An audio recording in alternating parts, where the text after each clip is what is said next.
No. Who it is?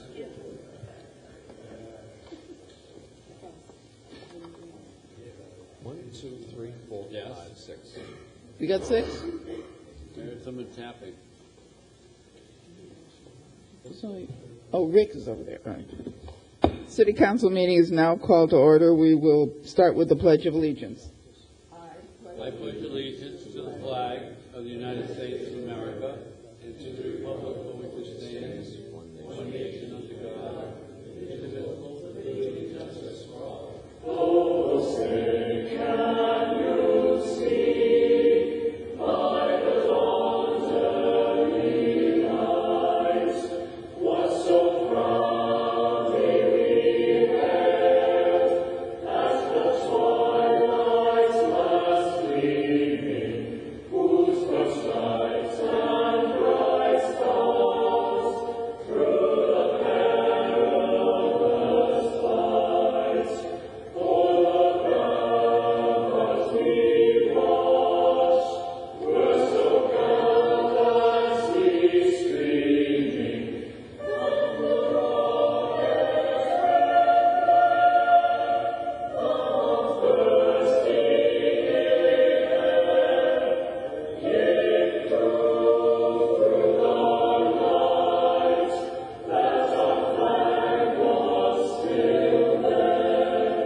Could we take the roll call, please, Mr. Clerk? Councilor Clancy, Here.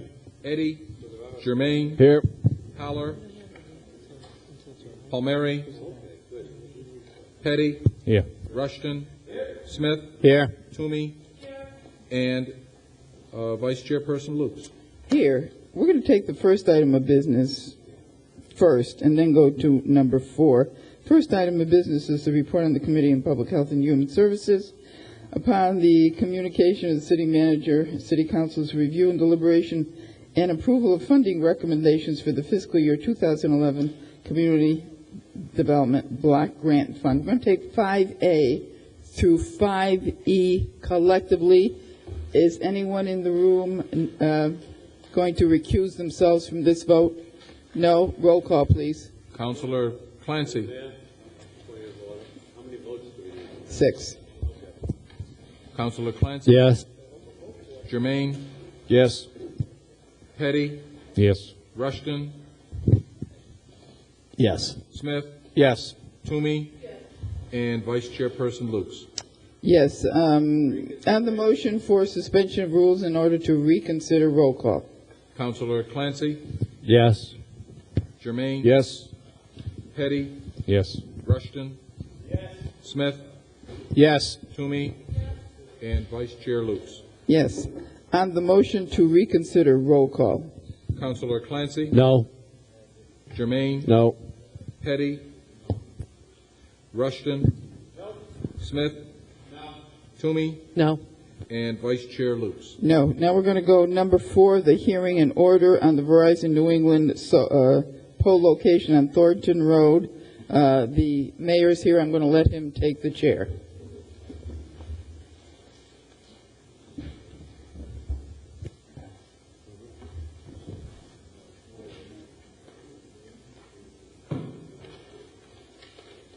Good evening. Thank you, Madam Vice Chair, for taking the chair. I was at South High School graduation, a very uplifting experience. And thank you, Mr. Clerk. We will now open the hearing to see if there's anyone to speak either in favor or opposed. Here with Verizon, represent them. I'm Patrick Musso. Just approach the microphone if you don't mind, sir, and just say your name and city of residential address. Patrick Musso. I'm with Verizon. I'm here to answer any questions regarding the petition in front of you now. Any members of the committee? the council? My apologies, that's a Thursday night. I'm on a Tuesday here. Any questions for the gentleman from Verizon?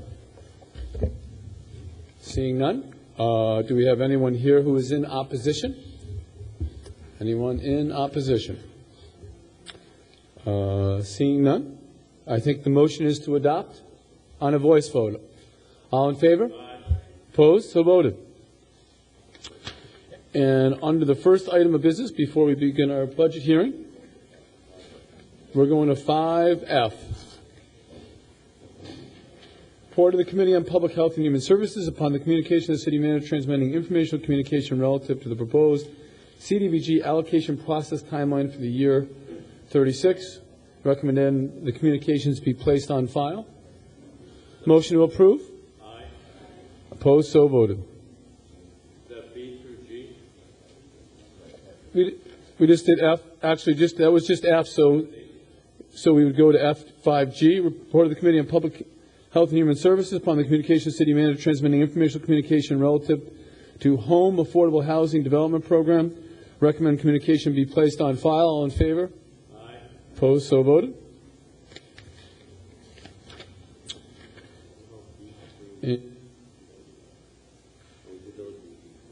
I believe the clerk is indicating A through E were done as part of the first order of business. So we are completed with our first item of business. And what we will do now is, before we convene in finance, we will refer to finance communications from the under our budget, under our calendar 13A. Michael V. O'Brien, City Manager, transmitting informational communication relative to City Manager's responses to questions raised during the Finance Committee budget deliberations. We will refer those to the Finance Committee before we can adjourn into the Finance Committee in order to take those up. So recommendation to refer 13A to Finance. All in favor, opposed, so voted. We will now take a motion to adjourn actually into Finance. Mr. Mayor, before we go into finance, I think we have a petitioner here on Sure. an item, which I don't think the whole I know some councilors want to be here for the vote, so I don't know if you'll just want to Sure. let him speak now, then have the vote later on. Or. Excellent suggestion, Councilor Petty. Why don't we, before adjourning into Finance, why don't we take the petitions? We'll start with A through 8A through 8G. Recommend to refer to the Public Works Committee. All in favor? Opposed, so voted. Under 8H through 8J, refer to Traffic and Parking Committee. All in favor? Opposed, so voted. 8K, refer to Youth Parks and Recreational Committee. All in favor? Oh, Mr. Cano, I apologize, Mr. Cano. Would you like to address the committee in reference to 8K? I'm sorry, Coach, my apologies. No, that's okay. If you would just say your name and city of residential Rick address. Knopf, born and grew up in Worcester, presently living in Millbury, taught in Worcester for 36 years. Phil was supposed to present this. I would like to present a petition to the City Council in regards to the naming the baseball diamond at Burncoat Park for one Eddie Bates, naming it Eddie Bates Field. Besides being the father of youth hockey in Worcester, and also the USA, by the way, Eddie coached baseball at Adams Square School and summers at Burncoat Park for over 5 decades. He taught us discipline. He was firm and fair. He was a principled man. He set a splendid example. He remained steadfast and loyal to his convictions. He taught us to work hard, aim high, and play fair. We found his influence to be immeasurable. You know, Calvin Coolidge once said, "No person was ever honored for what he received. Honor has been the reward for what he gave." And we feel Eddie Bates deserves to be recognized for what he gave to Worcester. Please reward him generously, sharing his time teaching area youngsters the fundamentals of baseball, but more important, molding the characters of scores of children. Now, at the present time, there is a plaque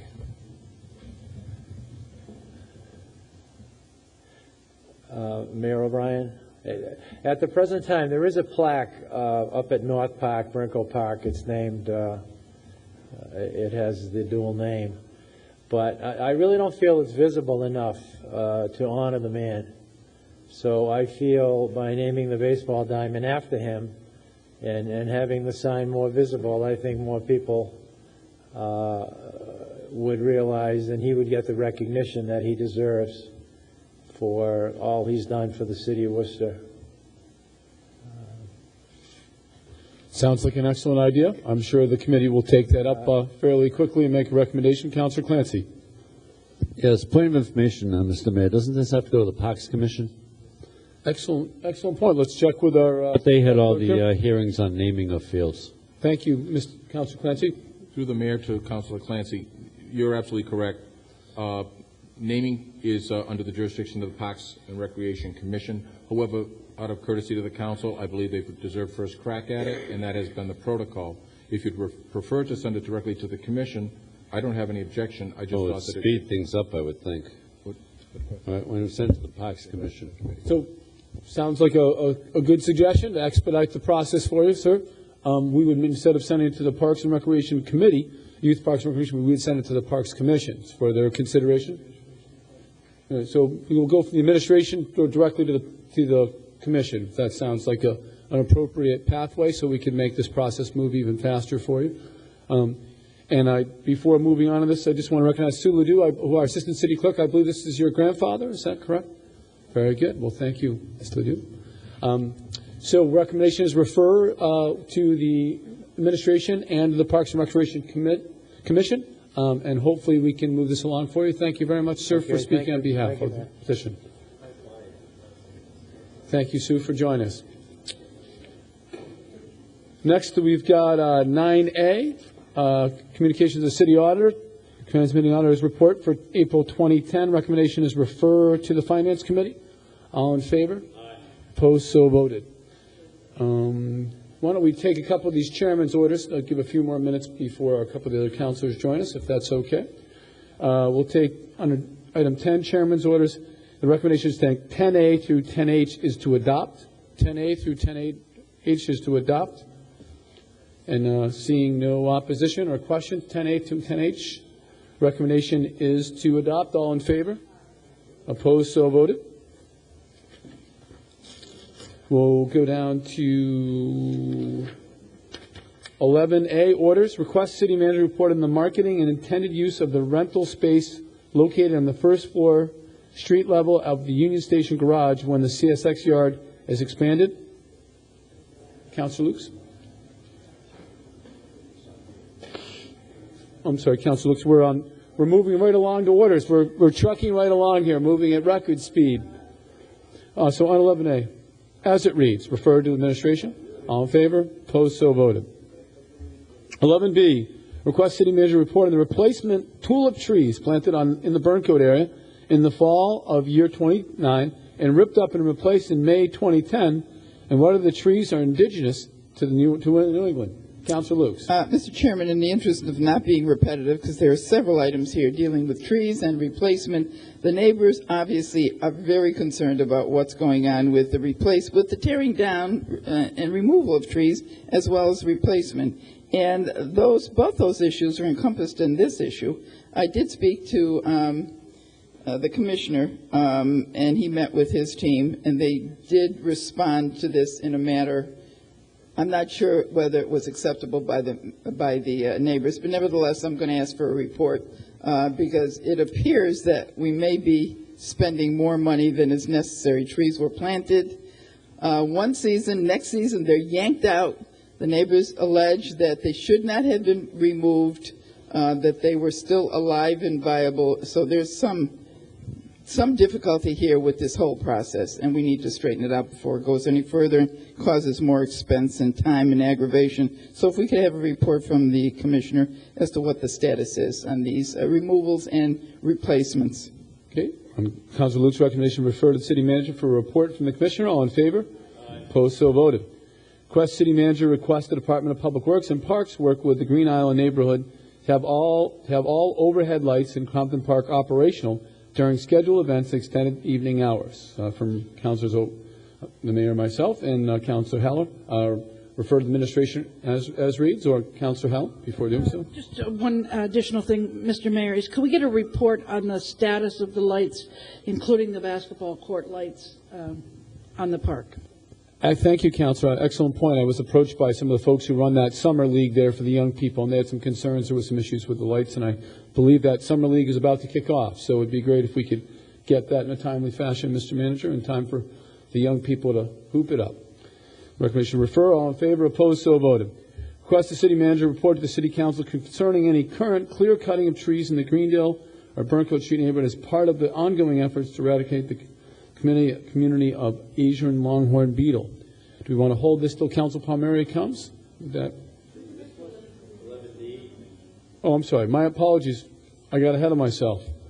11D, request City Manager report to the City Council concerning options available for apartment building managers to switch their heating systems to air conditioning prior to June 1st. Councillor Howell. My understanding is that those apartment buildings that have their AC and heating on the same system, that is, they can't shift from heating to air conditioning to have both on at the same time. So it's got to be one or the other. And to make the switch is a somewhat complicated effort, so it's nothing that you can do one day and turn off the next day. We had an incredible heat wave this year, early in late May, early June, and it's my understanding, and I believe other councilors have received these emails as well, that there were several residents that were experiencing great discomfort because they couldn't turn on the air conditioning.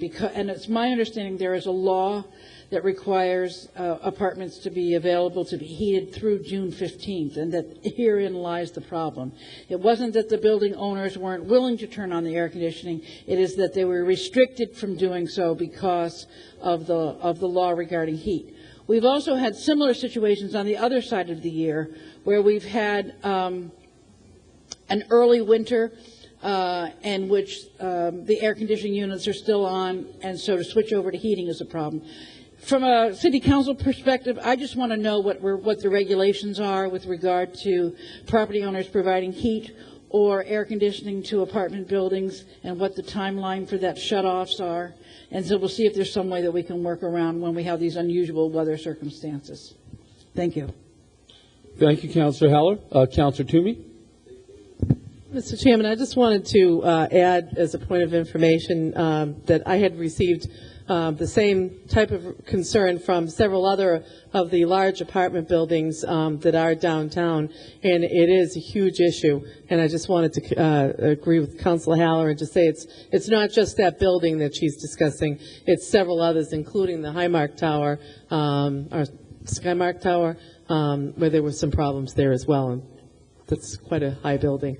Thank you. Thank you, Councillor Heller. I'm sorry, and Councillor Toomey.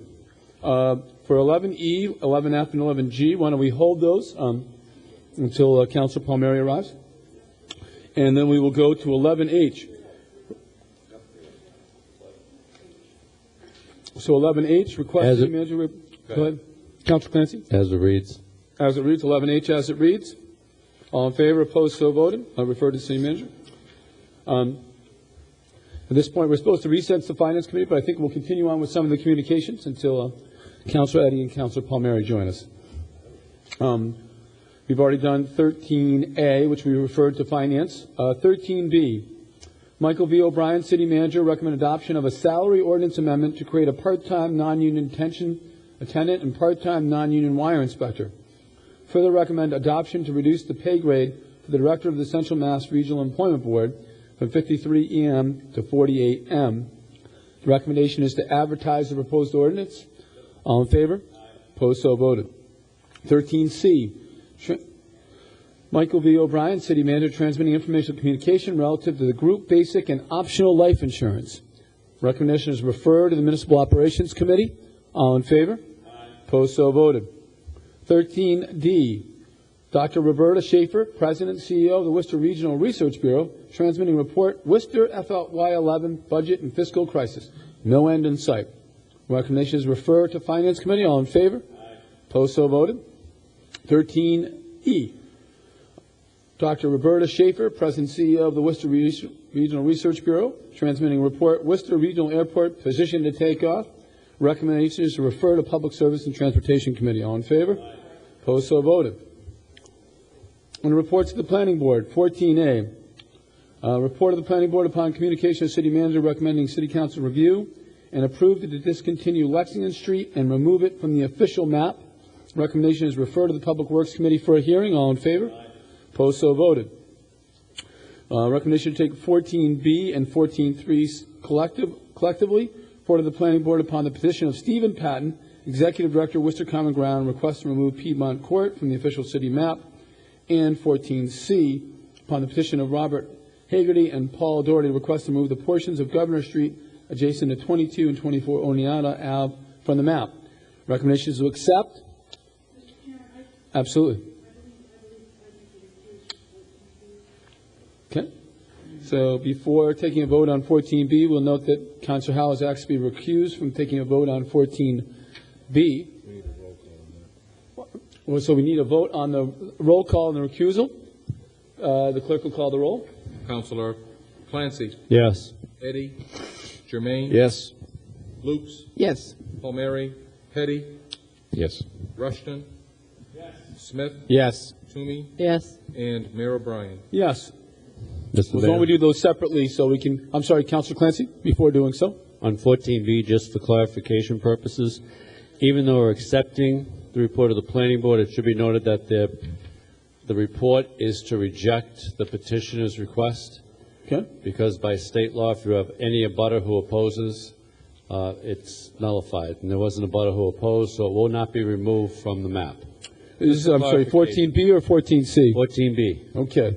So just a point of clarification, why don't we do these separately? Thank you, Councilor Clancy. So under 14B, just for clarification, this will be rejected, is Councilor Clancy's.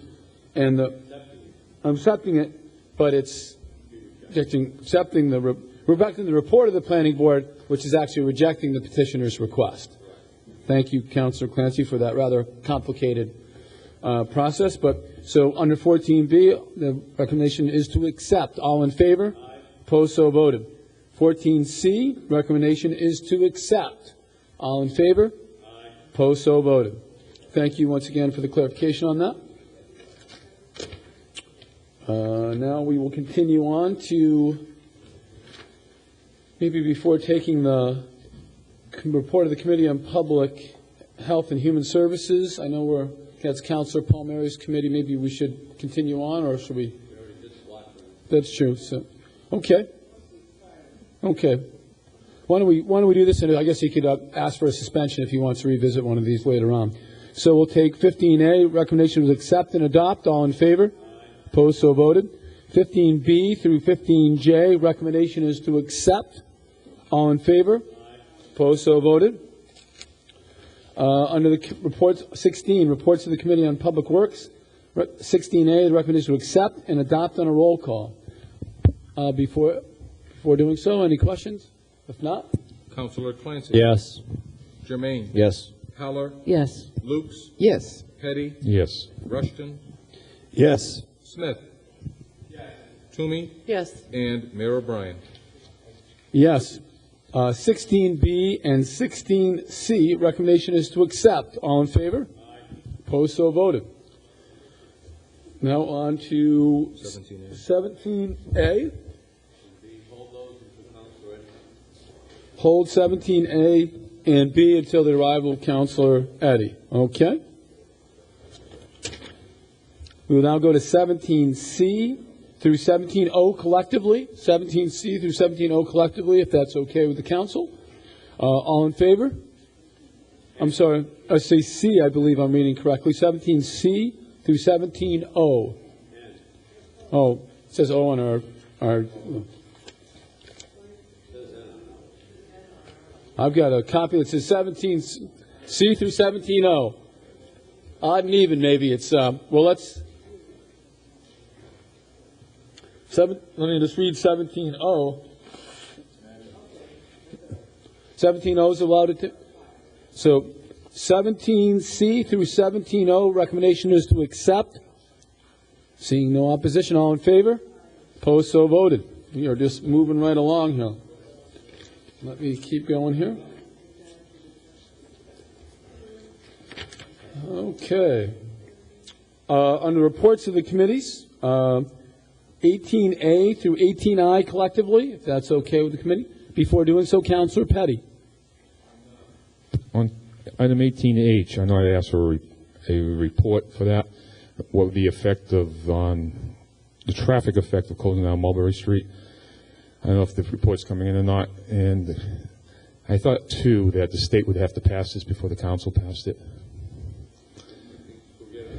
Yeah. We just, So I guess you'd like we to just table that until. So why don't we take that off for the moment? Why don't we table or hold 18H? Table it until we get. Table it. Okay, 18H will table. So motion is, Councilor Petty's motion is to table 18H. All in favor? Opposed, so voted. Then we will take 18A through 18I with the exception of 18H. I'll just repeat that one more time. 18A through 18I with the exception of 18H. And recommendation is to advertise the proposed ordinance. All in favor? Aye. Opposed, so voted. That's not. Thank you, Mr. Clerk. Okay. We now will go on to 18J through 18L. 18J through 18L. See any opposition to take those collectively? Recommendation is to accept and to adopt. Accept and adopt. All in favor? Aye. Opposed, so voted. 18M, recommendation to accept and refer to the Public Works Committee. 18M, accept and refer to the Public Works Committee. All in favor? Aye. Opposed, so voted. 18N through 18X. 18N to 18X, recommendation is to accept. All in favor? Aye. Opposed, so voted. Okay. Under 19, to be ordained. Hold till Councilor Petty comes back. Eddie. Okay. That brings us down to the end of this meeting. And hold on, if we could hold this one.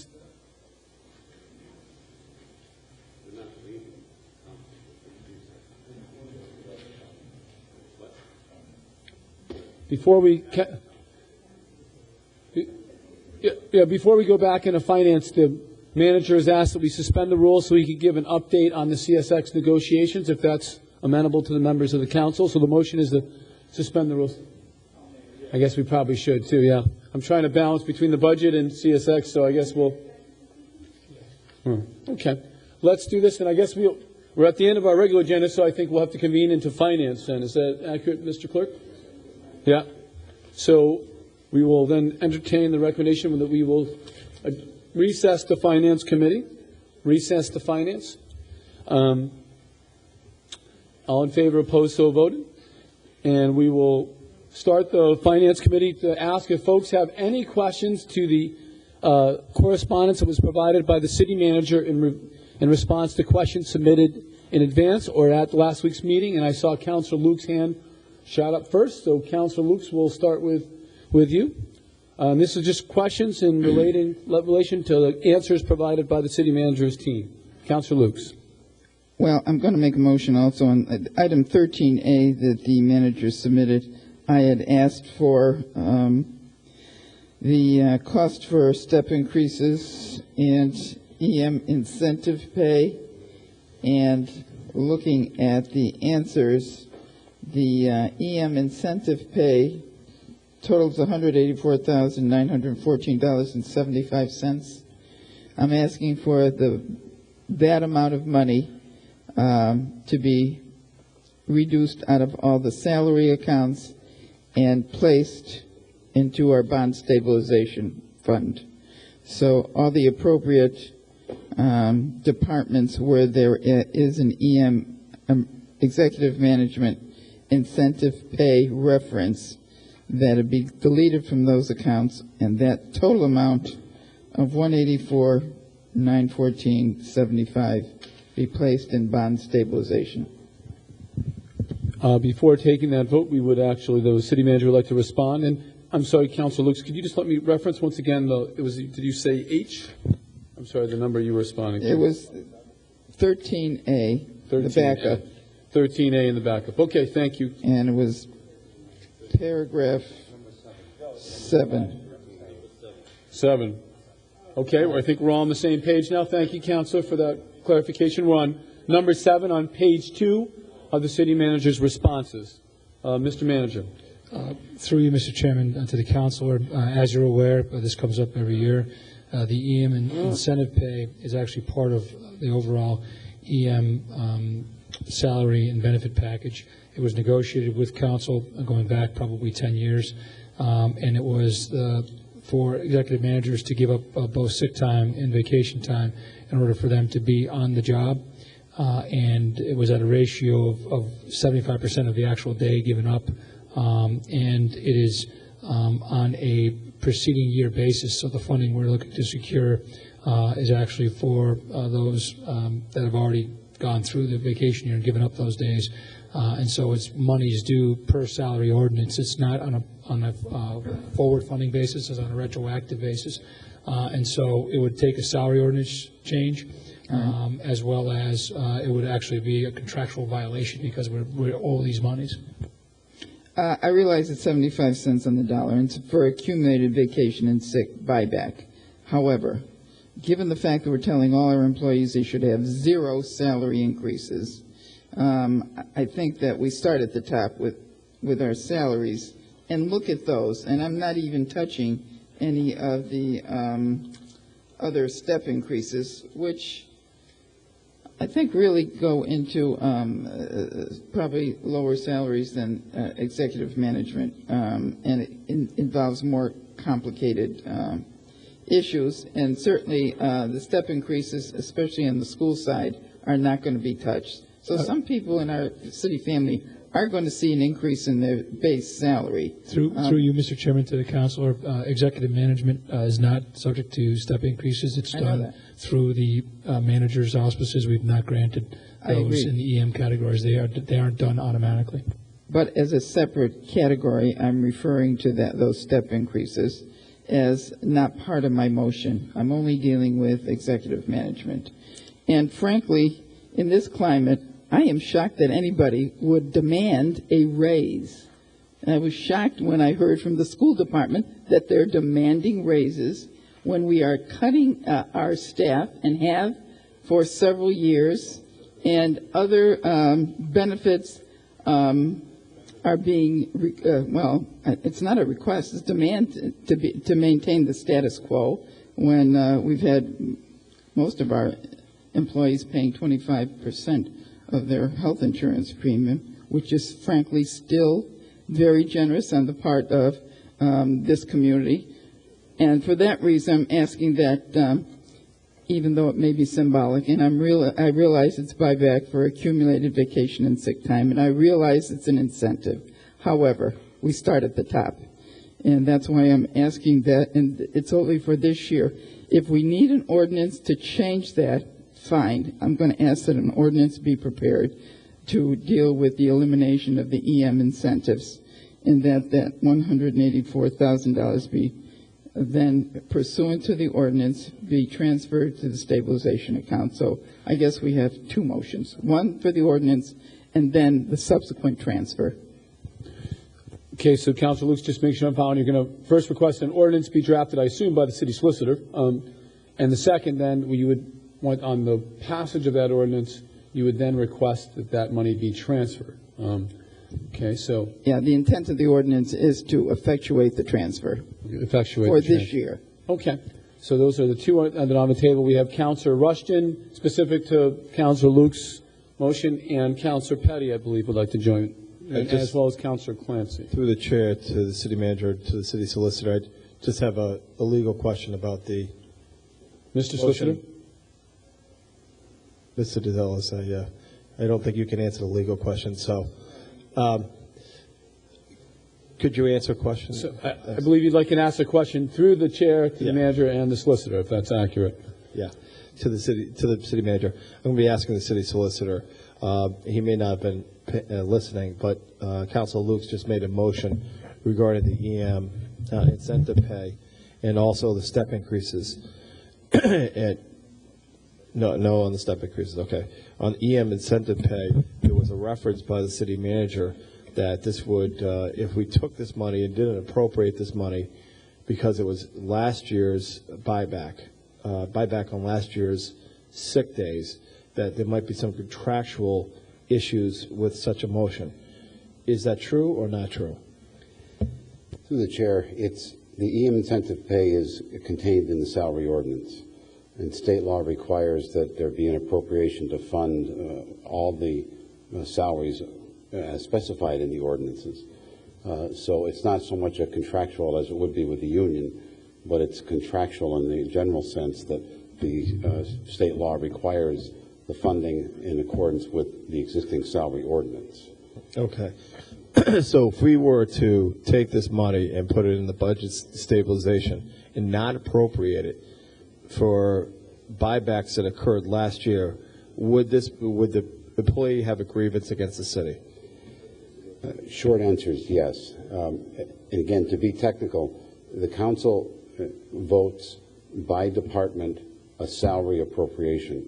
There's not a distinction as to what type of salary it is. So when you vote a salary appropriation for a department, it includes the EM incentive. You can't segregate that out.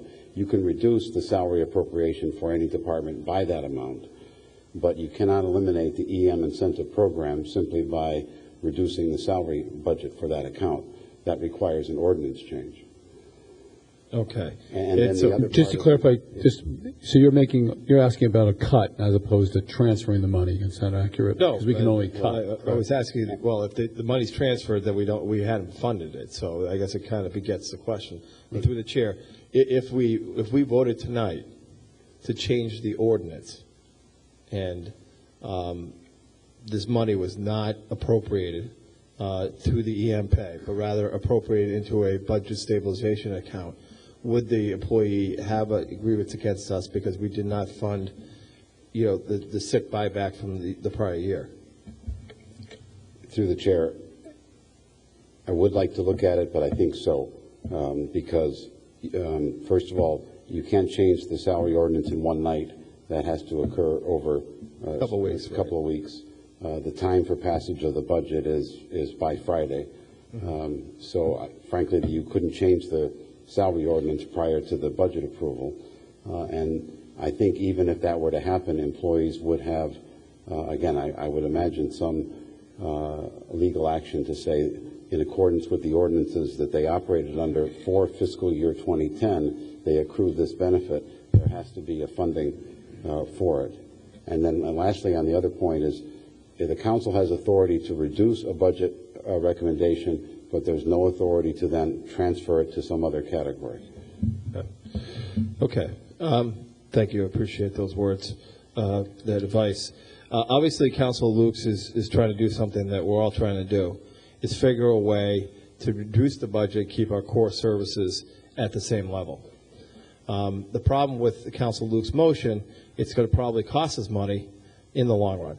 So while I appreciate Councilor Lukes' suggestion, because of the likelihood that it's going to cost us money, I don't think it's penny wise, pound foolish. But that being said, I understand the intent of her motion. I'm going to actually have some words of areas where I think we could do some savings.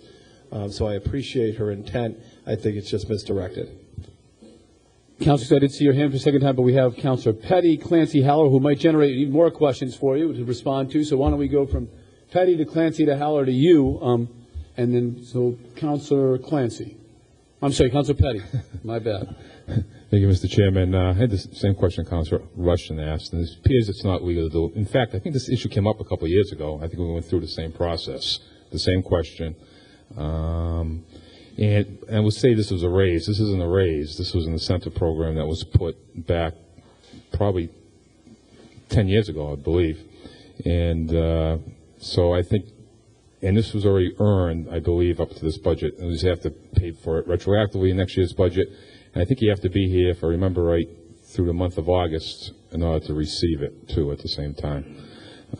So, I have no problem with this, but if we want to get down further down the road, if some committee wants to take it up, that's fine. But there are no step raises for the manager's people, and there are. So, I mean, this was put in place for a certain purpose because these people, a lot of these department heads, EMs are the higher management people in the administration who probably work, a number of days, 7 days a week, and don't use a lot of their time. So, thank you, Mr. Chairman. Thank you, Councilor Petty. We'll go to Councilor Clancy, to Haller, and then back to Councilor Lukes. Councilor Clancy. Thank you, Mr. Mayor. This was a reform that came in under City Manager Tom Hoover, and there was a lot of discussion at the time. And one of the issues was that when you got toward the middle of May, it was difficult to find department heads around because it was either use the time or lose the time. And a lot of them felt they should be using it since it was a benefit that they had. So this came in at that time, and I think it was a positive reform because it increased productivity for the managers. The second thing is that I think the vacation period ends on May 31 in city government, and then the benefits are paid in the next fiscal year in July for those who took advantage of the program and came to work instead of using vacation time. So really, that's already done. That's already been done. So I think we really have a responsibility to honor the system that's been in place. And so for that reason alone, I won't vote for the motion. But to be progressive, I suppose the request could be made to look at it for the next fiscal year, the coming fiscal year, and we could debate that as to whether or not we still want that reform to exist. And that could be something we could debate over the summer, and if there's a majority of the council that'd like to change that, so be it. But I really think we have to honor the current obligation, which is already passed, except for the payment. Thank you, Mr. Mayor. Thank you, Councilor Clancy. Councilor Haller. Yeah, it's unfortunate that item 7 is treated as one question because it's really two very separate questions. The first one is the incentive pay, and then the other is step increases. And as the city manager said, the executive management is not subject to step increases. This, as I recall, as Councilor Clancy said, that this was a reform, and I support it. I supported it then, I'll support it now, which was to recognize that the work required on executive management was great. And while these managers were entitled to taking vacation and sick time, for those members of the executive management that chose not to take those times and instead worked for the city, that we would compensate them for that time. I recall, as does Councilor Clancy, that in May it was difficult to get anything done because people were taking their use it or lose it benefits. And this reform corrected that issue. And I think it served this city well, and it has my support then and it has my support now. And so I, too, will not support Councilor Luke's motion on that. The issue of step increases is a difficult one for us because as we ask for zero increases for employees, what we find is that even if they should agree to zero increases, they're still getting a step increase, which for most of the city sounds and smells like a pay increase. So I agree with Councilor Lukes in raising the idea of looking at step increases. And I think when we talk about zero, when we talk on the floor about requesting and receiving 0% wage increases, at the same time we should explain that 0% in some cases does not mean that there will be no zero increase in salaries for those individuals, but merely that there'll be no cost of living percent increase, and that step increases are part of a contract negotiation. So I understand and support Councilor Luke's sentiment with regard to step increases. So again, I think it's unfortunate these are lumped together, but because they're two very, very separate things.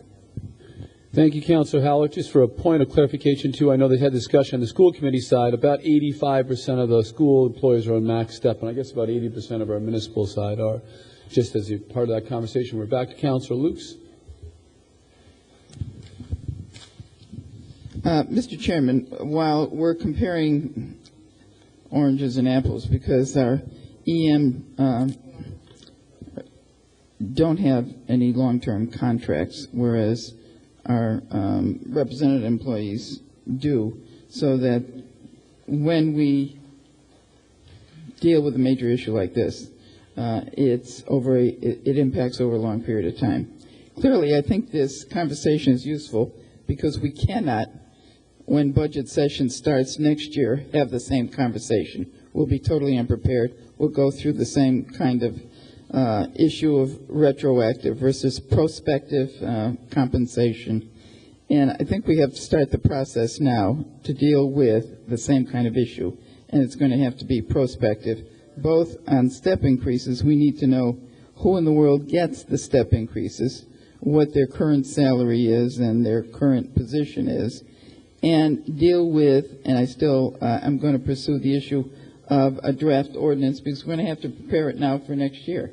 And we are being told, and even though we've heard this for the last 2 years, that next year is going to be worse than this year or last year, I'm going to have to assume that that is correct because all the experts are saying that we may not even get through this year without 9C cuts. So my motion would be then to prepare the ordinance and also ask administration to give us in more detail which employees are entitled to step increases. And I had asked whether they were represented by a bargaining agent, and I'm still not sure who these employees are. So I would take my motion off the table to make the transfer to bond stabilization and ask for more detailed report on the steps, the step increases, what our power is as a city council to deal with those issues and see what an ordinance would look like in terms of executive management. It's only fair to give everybody a notice a year at a time. That's certainly what happens when employees are represented. It's not something that happens overnight. And this basically was one of those motions. So I will concede that we cannot act in a retroactive manner, but we certainly can in a prospective manner. And I think we ought to start the discussion now.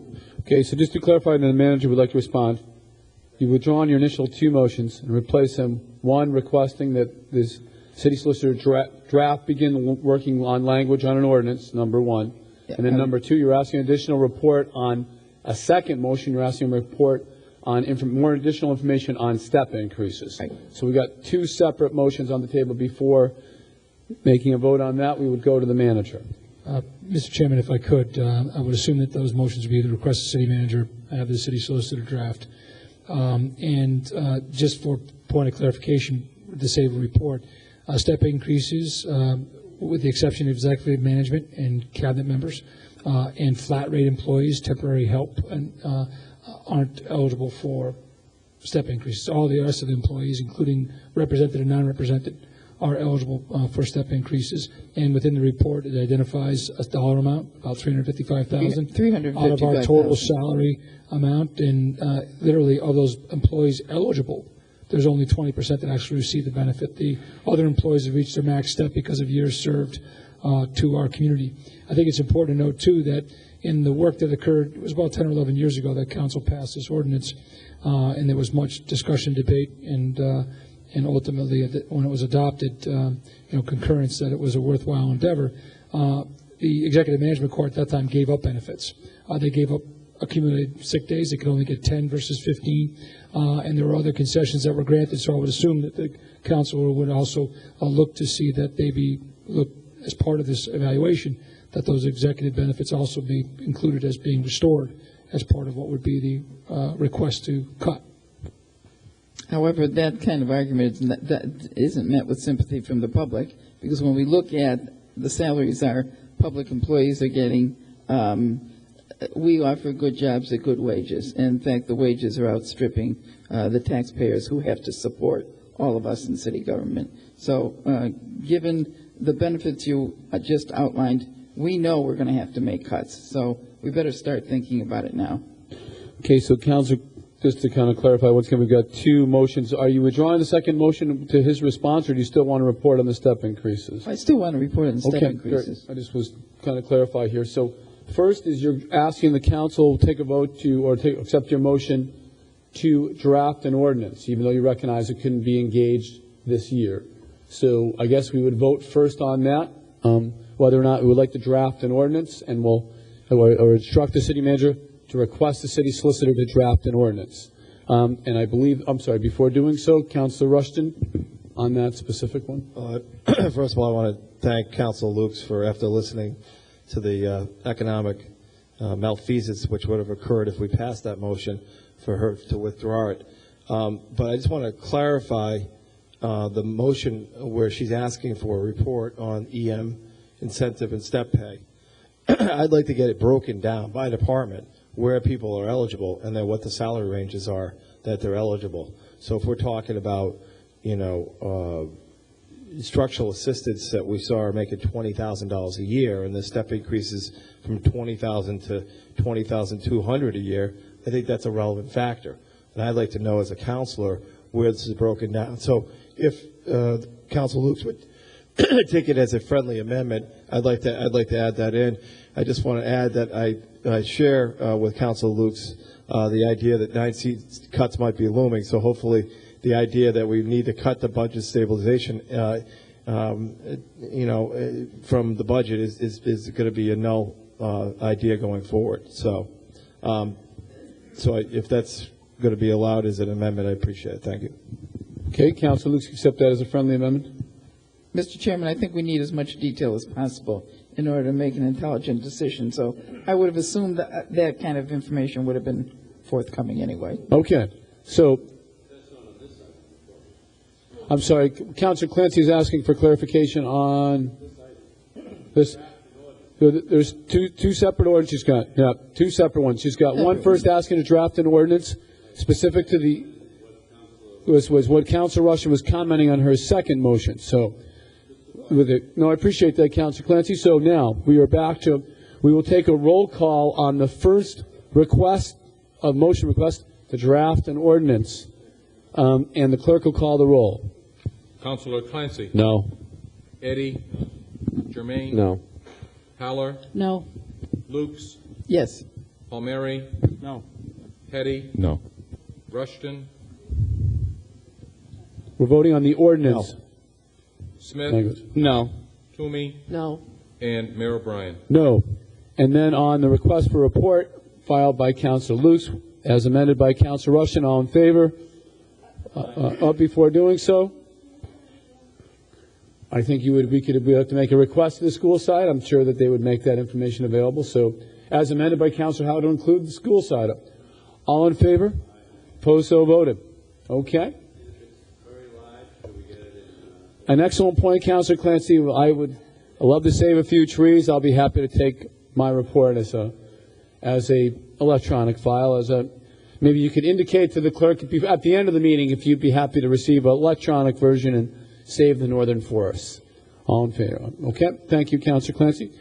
Continue on. Any further questions we're looking first for questions of the budget related to the responses of the administration. First on the response of the administration to questions raised at the previous meeting or in other subsequent communication. Do we have any further questions on the report of the city manager's team to questions answered? Seeing none, we will now open the floor to other budget questions. We'll start with Councilor Germain, followed by Councilor Clancy. Thank you, Mr. Mayor. Through the chair, last week, I guess I didn't go through the proper channels, but I had left the city manager some requests and questions regarding our use of outside counsel. And the first thing I wanted to look at was what exactly, over the past 4 years, what have we budgeted for outside counsel, and what exactly have we actually spent for outside counsel? And through the chair, I don't know if the manager is able to get that. Through you, Mr. Chairman, to the councilor, budgeted over that period of time has been approximately $165,000 to $175,000 annually for all matters relative to collective bargaining.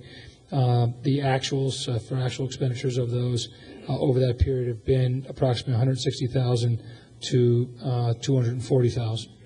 So it has been fluctuating a little bit. Through you, Mr. Chairman, to the council, that's correct.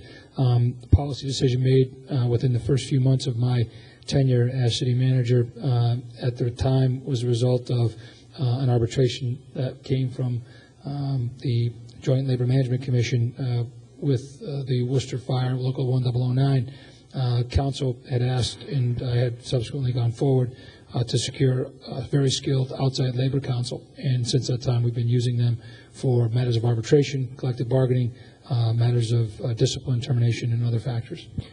Through the chair, this year, I believe I did the math, but I may have missed some pages. I mean, because there were different departments that had itemizations of outside counsel, had about 170,000 this year in this budget. Through you, Mr. Chairman, that's approximately correct. It's about 175,000 all. Throughout the years, the last 4 years or so, have you been able to, through the chair, have you been able to quantify the cost factor involved, the savings and or the loss of using outside counsel? Well, if I look at it in this fashion, there's flexibility with that level of expertise brought to bear, working in tandem with our solicitor and human resources director. We're able to, when necessary, bring in that expertise. And rightfully so, our collective bargaining units bring that level of expertise also. So there's a match and a balance at the table, which is important. The reality is that that allows us to engage the services when required. And so from that standpoint, we think it's much better to have that flexibility than to bring on a staff person engaged in that level of expertise with a very skilled law department, but bringing that labor relations and labor negotiations expertise. As you know, if, say, a staff attorney at $80,000 to $100,000 with that kind of skill set, when you add the benefits and the other related costs to it, you might as well double the salary. So you'd be looking at that $200,000 annual appropriation required to fund that position. By engaging outside labor counsel, using them when required, we do some stuff in-house. We bring them on when necessary for the appropriate cause and reason. We're able to manage that rather than have the consistent costs in the budget, only bringing it on when required. Through the chair, do you know what are we paying actually for the billable hours for these outside counsel? Or I'm sure it fluctuates depending on who we're using, but roughly. We use average. Collins, Lockwood, and Pelican for public safety. We use Myrick O'Connell for Local 495 and some other smaller unions. And from an annual perspective, to give you some perspective, I want to say Myrick O'Connell ranges about $60,000. Depending on the high range, and then Collins, Lockwood, and Pelican can range anywhere from 100 to 120, 130. But do we have actual billable hours, the hourly rate? The hourly rate, when we began with Collins, Lockwood, and Pelican back in 2004, we negotiated a rate of $160 an hour. Now, some 6 years later, their rate is $175 an hour. So we've been able to negotiate hard on the hourly rate. A lot of these professional labor firms with that kind of expertise, their cost can be up to $400 an hour. So I believe it's a reasonable rate for the level of expertise brought forward and for our ability to have a level playing field with the unions. We've accomplished tasks working together with our collective bargaining units in good faith, but we've removed reopener clauses from our contracts. We've clearly negotiated healthcare reforms.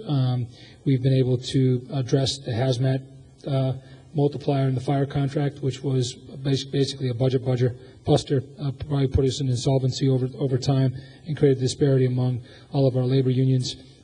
We talk about the health care modifications, but we've also been able to reach agreement on the Quinn bill and other factors with our public safety unions, and even brought together with drug testing policy. So you try to put a price tag on that, it's in the tens and tens of millions of dollars of avoided costs while still landing on contracts that both sides can agree to. I mean, to itemize it would be to make a series of assumptions, and even being conservative on that, you're talking about tens and tens of millions of dollars in the short term. But then when you add in what that would mean for multipliers and pension costs and OPEB liability, it's in the hundreds of millions. And I understand that. My comment is that simply that, it can't be quantified. And I don't think you can quantify it any way. And in this economy right now, and in the legal community, and we can check with Counsel Lukes and Counsel Rushton, who are in the trenches every day, there has to be some good, solid labor attorneys, labor relation attorneys out there that could come on staff. And by coming on staff, salary of $80, $90, $100,000, there would just, to me, seem to be a significant savings for the taxpayers. I look at, quite frankly, I have right in front of me right now, I have an arbitration settlement, not settlement, an arbitration award, 90 pages long. I've read it I've read it 10 times. If I made 11 copies and gave it to these city councilors, their heads would spin. And we keep fighting it. I mean, there's no question that this person has been told, the city's been told to put this person back to work, and he should go back to work. If you read it, whatever, I won't go into the specifics of it, but that person should go back to work. Now, my question is, when you look at something like that, is the outside counsel who's getting $175 an hour, $160 an hour, is that person keeping this battle going? Or is that person making a prudent decision on behalf of the taxpayers of the city of Worcester? It begs the question, that's the question that it begs, and I kind of think that looking at this one, there's no reason to go forward with this. Put the guy back to work, and that's a little bit of a concern that I have. Through you, Mr. Chairman, to the councilor, I'm not sure what arbitration case you're referring to. It's clearly... And I'm not going to make that public, and I'm not going to go forward with that. But from the standpoint, as I mentioned, when you look at bringing somebody on staff, we've been trying to be very lean as an organization, bringing on consultants and expertise when required to be able to address matters of urgent need. In this case, when we have issues of arbitration with the unions collectively, when we deal with issues on personnel, we use skilled labor counsel. We're bringing the same weight and expertise and ability to the table that our collective bargaining units are. So you want to match them pound for pound for a level of respect and good faith bargaining. The reality is an in-house attorney at $90,000 is going to cost you $180,000 because you have to realize the cost of health insurance, sick time, vacation time, workman's comp, and pension. So when we look at this, the flexibility, now engage management. We don't allow our attorneys to just do what they feel like doing based on the flavor of the day. We're very engaged in work of outside counsel. We engage them on issues we believe are relevant and important for the city to take on that level of expertise, to be able to address the issue, bring it to closure. And so we'll determine what hours get assigned, what our expectations are within those hours, and what we expect for results as a result of their engagement. And so it's always done with a firm hand and obviously with respect, because these attorneys bring on great ability and allow us to bring most of these issues to successful conclusion. So for that matter, it's not that they're just making time and keeping themselves busy and charging off the city. You can see that, for a personnel budget that's in the hundreds of millions of dollars, that we are prudent in our negotiations using outside counsel, containing costs, and $160,000 on an annual basis or $170,000 on an annual basis, I believe is reasonable for the amount of issues we face, difficult termination cases, difficult arbitration cases, good faith collective bargaining, bringing contracts that are reasonable and within what the taxpayers can afford, as well as recognizing the work that's done. So from a policy standpoint, now going back 6 years since I became city manager, I think it's been a prudent use of taxpayer dollars and the right, thoughtful use of expertise. Okay, this is one of those issues that we agree to disagree. No personal hard feelings, but I would like to make a motion that we. I can't put a number on it because I don't know what it would cost, but whatever the cost of a full-time labor relations attorney hired by the city, the difference between that and what is budgeted, go back into the general fund or what have you. So that would be my motion. I think just for clarification, I think you would have to actually propose a specific amount be cut from a specific line in order to actually for us to vote on it. I could be wrong. I'd have to check with the city solicitor, but I believe that would be the case. You'd actually have to make a specific amount that you would request be cut from that line. Well, the manager was saying 90. I'll be gracious and say 100, and take 70,000 out and put $70,000 back to the general fund. Thank you. Okay. So Councilor Germain's recommendation is cut $100,000. And I'm sorry. Could we just clarify the item budget line that actually that's in? No. We can maybe get that from the budget officer. Well, and then we'll go to Councilor Clancy and then back to Councilor Germain. Thank you, Mr. Mayor. I'm going to oppose that recommendation. We had an in-house counsel a number of years ago, And the number one reason the previous city manager got canned was because both he and that in-house counsel failed us on a major arbitration case. And that's when there were 8 councilors who decided that it was time to replace the city manager. And just to give you some background, about 6 weeks prior to this event where he was fired by the majority of the council, we had an executive session where we were told we had an excellent case going into this arbitration. And 2 days later, councilors got phone calls, everything fell apart, and we owed out millions of dollars. And so when the new city manager came in, City Manager O'Brien, it was requested by the then city council and Mayor Murray at the time that we have outside counsel so we can be on an even ground with the negotiators that are on the union side. And not that we've won lots of things, but I think great inroads had been made over the years. But I just want to remind the council that that was the key issue which changed the council's attitude toward keeping the old manager and hiring a new one. Because it cost us millions and millions of dollars. And the council was very displeased because we were told we had a very good chance in the situation, which obviously in 2 days it just evaporated. And that was the, to be very blunt, that was the turning point for City Manager Hoover's tenure with the City of Worcester. Thank you. Any further discussion on this item? Councilor Jermaine? I just want to say that I cannot agree more with what Councilor Clancy said about that particular situation. I remember it, I wasn't a kid, but I wasn't a grown-up yet either. I'm not a grown-up now, but I remember it as, yeah, but I remember reading the whole situation. But you're talking about an individual attorney that gave some wrong advice. That could happen from an attorney we use at Merrick O'Connell, or I forget the other law firm that the manager referenced. That could happen there as well with an outside counsel. It's not something that, you know, that's an individual situation. That person himself or herself, I don't remember, should have been terminated, should have been fired for the lack of the lack of proper legal advice that was given out to the council and to the administration at that point in time. But that could happen with an outside counsel as well. So it just, you know, throw it up in the air. It could go either way, whether you have outside counsel or whether you have a hired a hired lawyer on staff. It could go either way. And I just think maybe for 1 year, in this budget time, we try and hire, especially in this market, and again, I referenced Councilor Rushton and Councilor Lukes, they're attorneys, they're working every day. They know that a lot of attorneys right now are hurting, starving. And there's probably a lot of very good ones out there that would love to come on for $100,000 and $90,000 and save the taxpayers some money. So that's just my stance. Vote it down if you want to, but there's my motion. Thank you.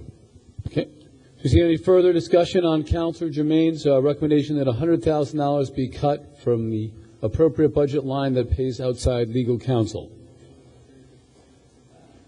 Okay. Point of clarification, Councilor Luke? I do. Is that $100,000 supposed to be to hire a full-time lawyer in the law department? Once again, I believe you could only. I believe that's the idea, the intent of the motion. But once again, that's my recommendation. That's my recommendation. You know, and just clarification, Councilor. I'm not the expert here, but once again, it's my understanding we can only make a cut. It is his intention that would be used to hire the person who would be in the law department. But I believe the city manager would have to recommend that then. So just a point of order, Mr. Manager. In order for the cut to be entertained by council, there'll have to be an identified line item from the budget, some service or other issue that would have to be cut. The line item for this particular service, in order for council to entertain it, it would have to be identified. Can I comment? Go ahead, just Councilor. take this a step further. We're not going to get anybody experienced who knows the players in the state, et cetera, for $100,000. We're going to get somebody who's going to get their training in the law department and then move on to private practice. I think we have currently somebody who is well-respected in the field, who knows how to deal with the players, and frankly has represented us very well up to this point. And I know it sounds like a lot of money, but when you talk to lawyers, it's not, in terms of savings and avoiding the kind of mistakes that had been basically a tradition here and have cost us money over the years in contracts that have been much too one-sided, and we can't afford to go back there again. So I'm stuck, even though I would like to cut some money out. I know comparatively what used to be the situation before we obtained our current council and what it is now, and I think I have to err on the side of caution and maintain current council. Okay. It has been raised to me by a number of people now that we cannot vote before we actually identify the light items, so I am going to respectfully ask through the city manager if he would have the treasurer identify the appropriate line item where outside legal counsel is paid for in the budget. Thank you. Could we have that clarification so we can actually vote on this and move forward with the budget discussion? That's why I'm asking. We can't take a vote until we have a line item identified. I don't know what else to do. We can't. We're at. I guess why don't we take a motion to hold this to the end of the budget discussion so that line item can be identified. Motion to hold this. Mr. Mayor, yes, Ms. Councilor Clancy. Yeah. There is an item on page 6. Not that I'm going to. Right. I mean, I'm not even agreeing to this, but if Councilor Jermaine is interested, there's an item on page 67, which is under the Human Resources Department on Labor Relations Division. So there's 182.2 there. Well, actually, it's 181 after the credits. So if he wants to look at those, there's a special counsel, a police fire special counsel, and an arbitration. But that's only 7,200. So I believe there's more than that also. So we can start with. Well, that's just on 67. Right, so if you want to just to get your motion out there. Well, you think it's going to get voted down? That's exactly. I think that's the intent. But so to move this along, all right, Councilor Rushton, you're feeling compelled before. Can we just ask Councilor? Would you like to reword your motion so you could identify the line item so we could take a vote? Where's the line item? It's all right. Page 67. Mr. Chairman, if I could. I got it. 1703-92000. Is that the line item? I believe that's accurate. Since we can't get clarification from the other side, I guess we'll move to vote on that motion. Before doing so, Mr. Rushton, Councilor Rushton. Just like we had a discussion just a few minutes ago concerning the step pay and the EM and things like that, it did generate a discussion that, going forward, maybe it's going to go nowhere, maybe it's not. But the idea that $100,000 is something to sneeze at, and it isn't a lot of money. I don't necessarily agree with Councilor Lukes. We have our city solicitor who does a lot of work and has been highly commended by our city manager, particularly just recently on the airport. He's going to be dealing with CSX. He's going to be dealing with police issues. He's going to be dealing with all sorts of things. The Asian longhorn beetle. He gets paid $126,000. So the idea that a lawyer wouldn't come in, qualified lawyer wouldn't come in and potentially work for $100,000, I don't think is accurate. We have Jan McGuigan, I think it's assistant city solicitor at 94. Don, Mike, a trainer, and various others, 105, 81. Very competent attorneys, very hardworking attorneys that are working for under $100,000. I know in the city of Boston, which has many more unions and many more labor discussions, they have a labor department. It's stocked.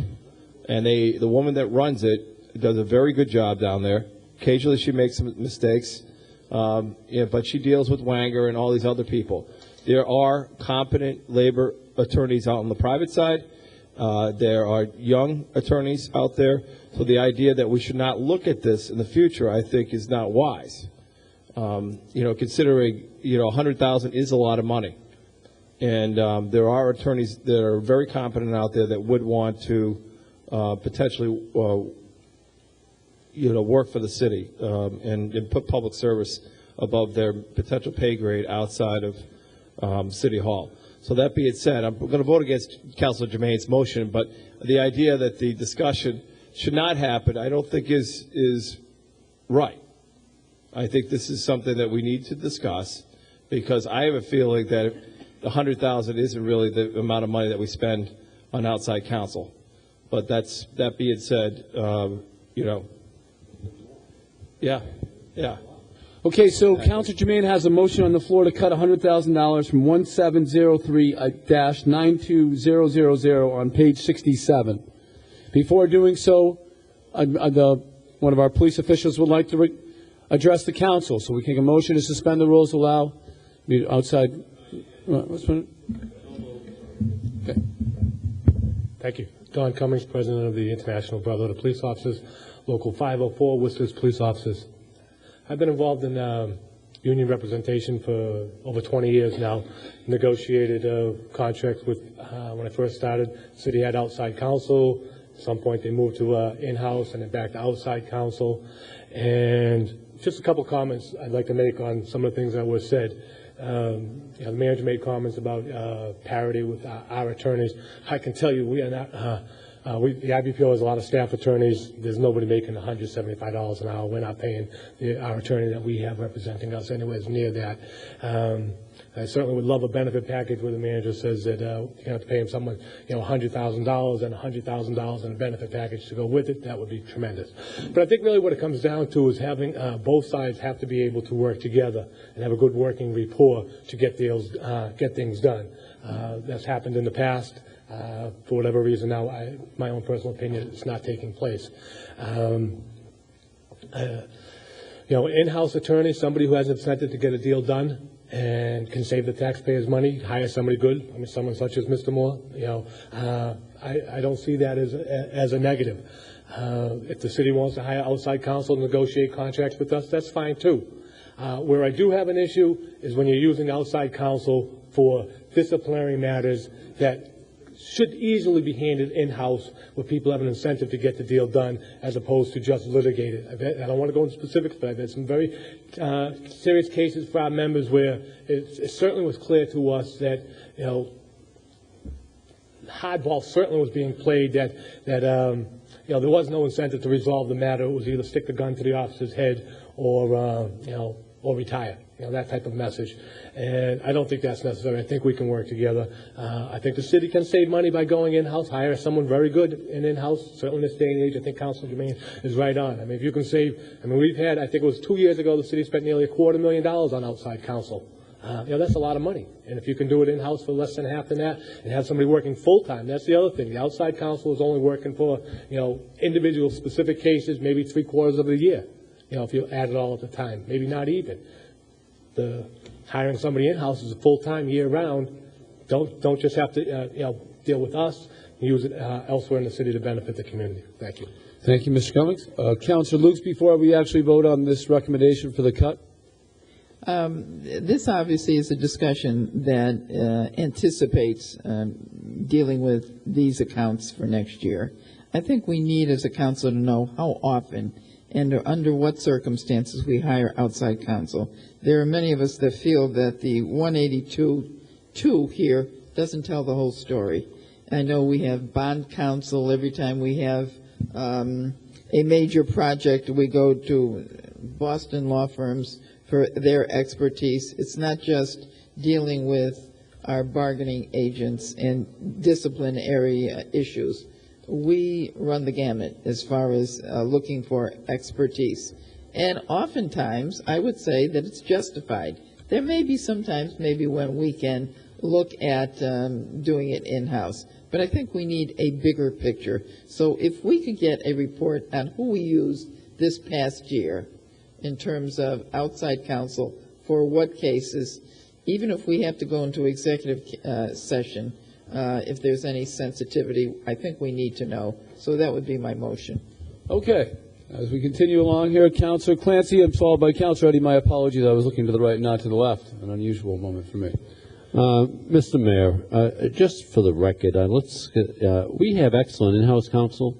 I'll use an example. We had the city solicitor work on the airport, Massport deal. Outstanding job for the city of Worcester. However, there are other times, given the nature of the office, they can only handle so much, and the nature of the work, bond counsel, arbitration lawyers, labor relation lawyers, that it's to the benefit of the city to hire the best. And if it's $175 an hour, so be it. When we've hired the best in the last 6 years, we have made tremendous cooperative, for the most part. I know some agreements haven't been settled, but mostly all these settlements on our side are settled. And there have been terrific settlements for both sides. And we have saved probably $100 million over that time period that we wouldn't have saved prior to that time. So for $175 an hour, if we can save tens of millions of dollars for this city on whether it's health insurance issues or any other issue, I think that's well worth the money. Bond counsels, you know, if we can save millions of dollars in those areas and get ratings that to the benefit of the city and save us money, I think that's prudent spending. Even though some people may think it's a high figure, if it's to the benefit of the taxpayers and it saves the taxpayers tens of millions of dollars, it's prudent spending. Thank you. Thank you, Councilor Clancy, for those words. Councilor Eddy, and then we'll be back to Councilor Germain, and at some point we'll vote on this budget item and continue along. Councilor Eddy. Thank you, Mr. Mayor. Through you, Mr. Mayor, to the manager. This past year, the city has had some success, in my opinion, and I'd be curious to hear your opinion, with settling both the police patrolman contract and the fire contract. That's correct. And during that 10-year time, you used outside counsel plus your own personal involvement. Is that accurate to say? Through you, Mr. Chairman, to the council, that's correct. We used outside labor counsel when required. If necessary, they were in the room. If not, they worked to draft the agreements with the other attorneys, making sure there were no gaps, issues, omissions, or other things that may compromise us both in that contract or 10 years down the road. And through you, Mr. Mayor, during those negotiations, aren't there also moments when you use, folks from Mr. Moore's office to supplement the work of the outside counsel? Through you, Mr. Chairman, the nature of contract negotiations are complex. There are many professionals in the room, including Kathy Johnson, my Human Resource Director, Tom Zadelis, the Chief Financial Officer, David Moore might be brought in, and it's done in that type of holistic way because there are many facets and many potentials, and then we use outside labor counsel when required, the flexibility of being able to apply them when necessary and have them participate when required. Well, I absolutely appreciate where my colleague, Councilor Germain, is going. We're all looking to save money. The combination of outside counsel with use of the manager's leadership and using Mr. Moore's office in combination is working for the city. We've seen the successes this year. I know as we talk about the manager's evaluation, which is really an evaluation of the entire administration in a few weeks, a lot of us are going to be talking about how we've seen progress in working in partnership with our larger unions. So I would suggest this isn't the time to change course on our legal strategy of how we do things right now. And while I appreciate and respect Councilor Germain's intention, I will vote no on this. Councilor Germain has the floor, and then Councilor Rushing, if we could wrap this up, because I do think there's a consensus here that folks aren't going to support this. So we do have a request for a report on the floor. Right. So Councilor Germain, followed by Councilor Rushing, and then I just want to beg that we move. And there is a game 3 tonight, right? So anyway, and there's, I'm sorry, what Councilor Germain? I missed that. I just said there's a game 3 tonight. Oh, 9 sorry. o'clock. But I just want to state again, I know where this is going, but again, I want to make it clear that people, first of all, let me jump in and say that as far as I'm concerned, we have the best city solicitor in the world. I think he's great. I think he does a great job, and I want to make that clear. I say that but I also want to say, like Councilor Clancy was saying, oh, we saved tens of millions of dollars. And the message is that we wouldn't have saved anything if we had an in-house attorney. I want to clarify that there's no way to quantify it. And that's what I keep saying. There's no way to quantify the number. How much did we save because of outside counsel? You can't quantify it. If there was someone in-house that was good, quality, solid attorney representing the city in the labor negotiations and et cetera, we could have saved tens of millions of dollars. So there's no way to quantify it. And I just want to make sure that it's clear that we're not saying that, you know, if we had an in-house attorney, my God, we would have lost tens of millions of dollars. But because we had outside attorneys, we saved tens of millions of dollars. And that's my point. Give it a year. Try it. See how it goes. If it fails, go back to outside attorney. I think we're going to get killed this year. So. Okay, Councilor Jermaine. Councilor Rushing, before we vote on the recommended. Just on Council Luke's motions for information. And that goes first. Yeah. We just discussing Council Luke's. We'd like to get the retainer agreements between the various outside counsel, because we feel that not that we feel. I suspect that we're paying a little more than $175 an hour, but so if we could get the retainer agreements on the individual contracts with the various law firms. Mr. Manager, I'm sorry, do you want to comment on that? Okay.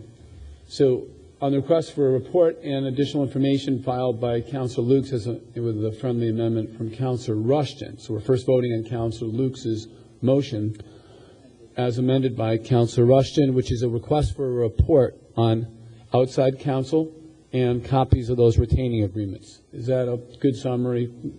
Retainer agreements. That's why I never went to law school.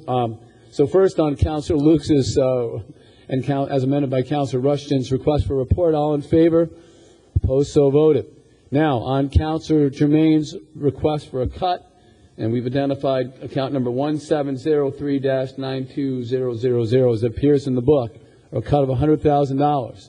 The clerk will call the roll. Councilor Clancy? No. Eddy? Jermaine? Yes. Howler? No. Lukes? No. Palmieri? No. Petty? No. Rushton? No. Smith? No. Toomey? No. And Mayor O'Brien. No. Okay. Continue on. Discussion about the budget. Questions about the budget? Councilor Clancy. Mr. Mayor, we have an item on the calendar, Councilor Eddie and myself. Okay, for the $50,000 in the MMA dues, which is 25 and change. Can we take a vote on that for the total, so we can get some? Have you noticed the curb cuts out there in the last couple of weeks? I'll ask my colleagues, and if you notice the stumps that haven't been cut, probably a much more worthwhile program. So I'd ask that we put the motion forward and either vote it yea or vote it nay. I believe, Councilor Clancy, are you referring to under the budget calendar item B? Councilor Clancy and Councilor Eddy request City Council consider cutting $25,860 from the City Manager's budget for MMA dues and $50,000 from the City Manager Contingency Fund, and further recommend that said monies be appropriated to Public Works for the restoration of curb repair and stump removal programs. Yeah. And so you would like to vote on that. I know there was some discussion. Councilor Howell, I believe, had actually made a request. I believe, Councilor Howell, you have the floor before we take that vote. Okay. All right. Councilor Eddy had put an amendment to reduce that to $50,000 and to continue to support the MMA $25,000. Okay. Based on what I'm reading over here, he's removing. He's ending that. So I need to know what the motion is. So let's just clarify. So, Councilman Eddy, are you going to withdraw your previous? For the moment, yes. Okay. So, Councilor Clancy is asking us to vote on item B as it reads. There had been a previous recommendation or a motion filed by Councilor Eddy that we would retain the MMA funding. Mr. Councilor Eddy. Could I ask for you, could the city manager detail to us in a very brief, because I'm not asking you to read anything or anything, off the top of your head, what do we get from the MMA? Sounds like a reasonable request. Mr. Manager. Through you, Mr. Chairman, to the councilor, being part of the Mass Municipal Association is obviously a resource. 351 cities and towns in the Commonwealth and other subdivisions. The majority of those participating, whether it be specific to mayors and the mayor's resource and city council resource, to be able to attend meetings, to look at best practices, understand that you can ask questions of people that may have been through a particular issue and be able to get a response, forums that take on issues like collective bargaining, outside labor council, matters of borrowing and bonding. Professional association with them allows for professional development programs at discount prices. You also get the lobbying effort that's done at the State House by Mr. Beckwith and his team, as well as the mayors and managers forums, which again different resource than the electeds, but very similar in its approach. And so that's as holistic, I guess, as get as being what the MMA offers to the city. So through you, Mr. Mayor, to the manager. And it's a fair question, given that Councilor Clancy and I are about to move that we withdraw from it. Can you point to an instance where there is either a policy that we've crafted or something that we've been on the forefront of pensions, we've been on the forefront of legislation on a number of things that Mr. Del Signori's worked on, that you've worked on, that Mrs. Dell's worked on? Is there any of those that we have been dramatically assisted or couldn't have done without the resources of the MMA? Is there a particular one thing you can point to that, as I understand, we pay $25,000 in dues, that you can show that's concrete that we've got for that $25,000? I understand. Look, I run a trade association. I get resources of trade associations. But can you point to something that's specific that has helped the city of Worcester that would be, in your opinion, more worthy of than cutting tree stumps down or putting berms back, as Councilor Clancy suggests? Through you, Mr. Chairman, to the council, my budget recommendation contained it. The reality is as the second largest city in Massachusetts, with the depth of professional staff we have and the engagement of this council, we do some fairly cutting-edge action that we advance at the State House, typically with our own resources and our own delegation. So, to your point, and well taken, but the reality is the intangibles of the MMA, why I recommend it is there are benefits. The organization, the ability to reach out to Mr. Beckwith and his team, engage them in an issue, have them participate in research, bring on additional efforts. The meetings that we attend where we can collaborate with fellow towns and cities, fellow managers and mayors and council people to be able to advance legislation as a group and be able to try to achieve that at the State House. Those are the types of things that we do undertake. My recommendation is before you, recommending the MMA. Obviously, council sets the policies and priorities, and I'll defer to the council to determine if it's necessary to cut. Just a point of clarification. This was filed, P was filed, but then it was Councilor Haller filed a motion in response to this. So actually, just procedurally, I was checking with the clerk, we would first have to vote on Councilor Haller's. It would take precedence over because motions get filed before the items. Councilor Haller's item is motion is item C. No, not item. Councilor Haller's motion is C. Councilor Haller requests City Council consider the MMA dues be retained and only $50,000 be cut from the city manager contingency for curb repair and stump grinding programs. So just for a point of clarification, I believe we have to vote on C before we can vote on B. Are you looking question on that, Councilor Clancy? Yeah, why? Why isn't B the precedent? I'll let the clerk answer that. Through the mayor to the councilor, B as it appears on the agenda could be voted, but if B is to be amended this evening, then Councilor Haller's motion that was made on May 25th takes precedence. So the amendment takes precedent? Her motion takes precedent because it was made May 25th and not this evening. It precedes the motion that Councilor Eddy made this evening to amend B. The result is the same. I'm just trying to stay procedural. It goes by date? I think Councilor Eddy and I were the only two councilors who actually filed any motion with the council prior to finance sessions to make a cut.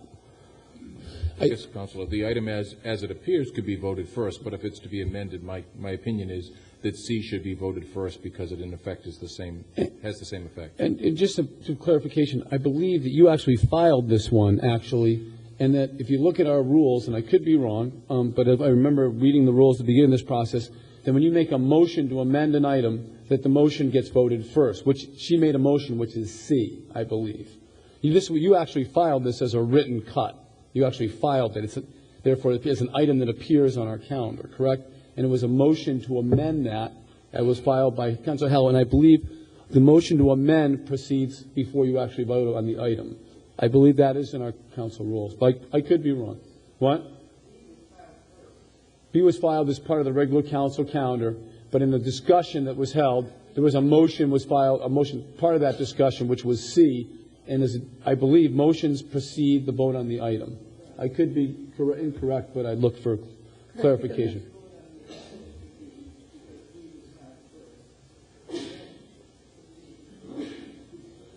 I'm suggesting you vote on C first before B because C is the motion.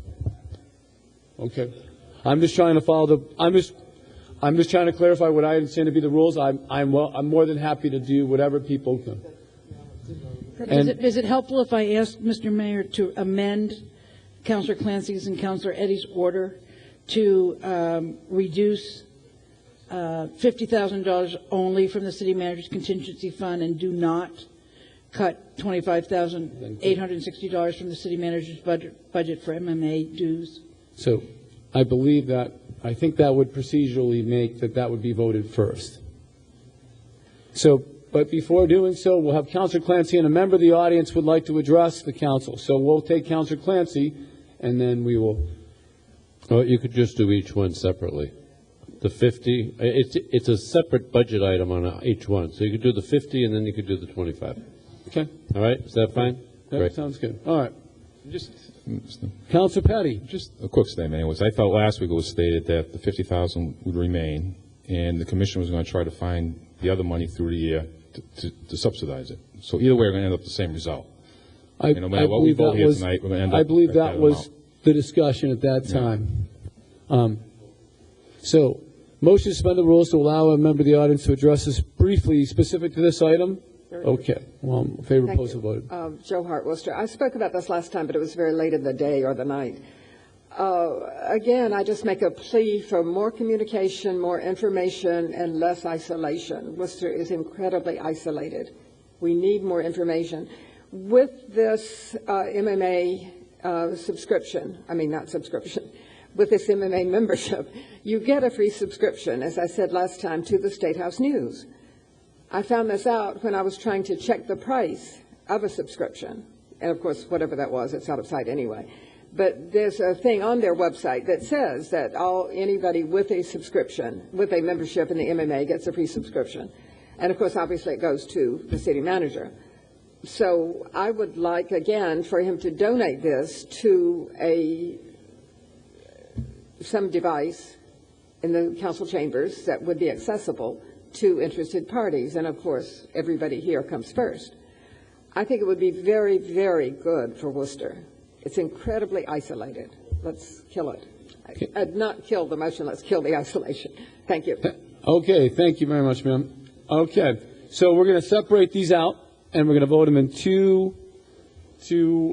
We're going to first why don't we do it this way, if it's so pleases Councilor Clancy and Eddy. We'll first request City Council consider cutting $50,000 from the city manager's contingency fund and recommend that said monies be appropriated to Public Works for the restoration of curb repair and stump removal programs. Do folks okay with voting on that one first? So the clerk will call the roll. Councilor Clancy? Yes. Eddy? Germain? No. Haller? Yes. Lukes? Yes. Palmieri? Yes. Petty? Yes. Rushton? Smith? Just trying to We're just voting, Councilor Rushton, we're voting on cutting $50,000 from contingency and asking that it be sent to just the 50. We're just doing the 50. And this is after being told by the DPW chair that he was going to find it, correct? No, this is, you're going to find the additional 25. This is just on the 50.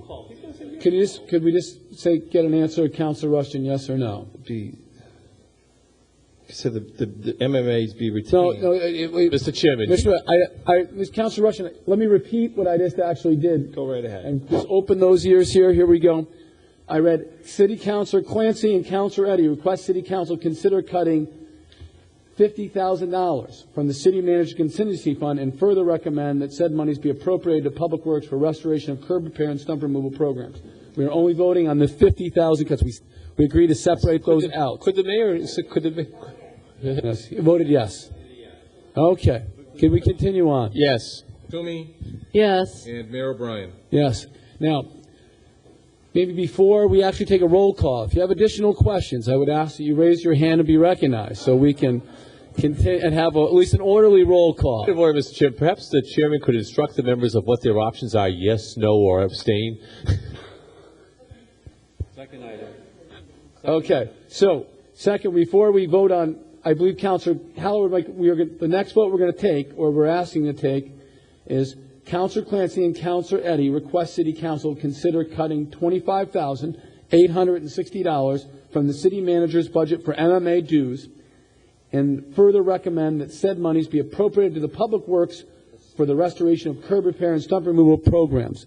Are you comfortable with the wording of my rewording of your motion, Councilor Clancy and Eddy? Now, before taking that vote, Councilor Haller, did you have some comment? Thank you. And I am going to oppose this motion because I believe that as the second largest city in New England and the second largest city in Massachusetts, that we have an obligation to participate in the Mass Municipal Association, which has, while its members may not be 351, it's very close to 351. And there is a very important lobbying and information system in place by the MMA, which while the city of Worcester may not participate on a regular basis, we participate with our clout and with our own advocacy. And I believe this is a very important, and now more than ever, because of the fiscal and changing mood of the people that live in the city, live in Massachusetts. So I think this is very important. I'm delighted that Commissioner Moylan felt that he would look in every nook and cranny to try to find additional funds to use for the stump and curb repair. I support Councilor Clancy and Councilor Eddy's attention to this important quality of life issue for our residents, but I believe that our partnership with the MMA is very important and should be supported if at all possible, and I believe it is possible in this budget. So I would recommend that we follow the city manager's recommendation that the city of Worcester continue to participate in the Mass Municipal Association. Thank you, Councilor Haller. You have Councilor Toomey followed by Councilor Clancy. Thank you, Mr. Chairman. I also can support the previous order because the reality of it is that every single one of these councilors, by virtue of membership in the MMA, have access to the State House News Service and very, very timely information regarding budget and other types of legislation that would affect our city. And I'm sure you've used State House News Service before yourself. It is extremely important and very helpful to all of us and the work that we do every day to be informed. The best possible utilization of that on a personal level, as well as all of the aforementioned positives that Councilor Haller has addressed. It does not mean that we do not support cutting the deletion of elimination of tree stumps or the are putting new berms in. It means that we believe that we should stay informed about the budget and about the impacts of legislation that the State House enacts that would impact the city of Worcester. Thank you. Thank you, Councilor Toomey. Councilor Clancy, sir. Thank you, Mr. Mayor. First of all, I think it's an exorbitant cost for dues. Secondly, just to give an example, at 3:52 this afternoon, we all got an MMA alert from Mr. Filburn about contacting Senator Brown and our congressmen about potentially the federal government not restoring the Medicaid extension for more money, which plays into, I think it's 42 state budgets in the nation. And gee, how come I knew that? Well, it was in the Telegram this morning. So, I mean, we were alerted this morning in the Telegram, so I just don't see the need to spend the 26 grand on dues. That goes mostly for town organizations. Thank you. Do we have any further conversation on this? Just for my 10 cents, because since we're in committee hearing, real quickly, I actually will oppose it. I have not as actively participated as the Mass Mayors Group as much as I'd like, but I think it is a valuable group, and I think the M&A does do some strong work. So, okay, we will go to a roll call.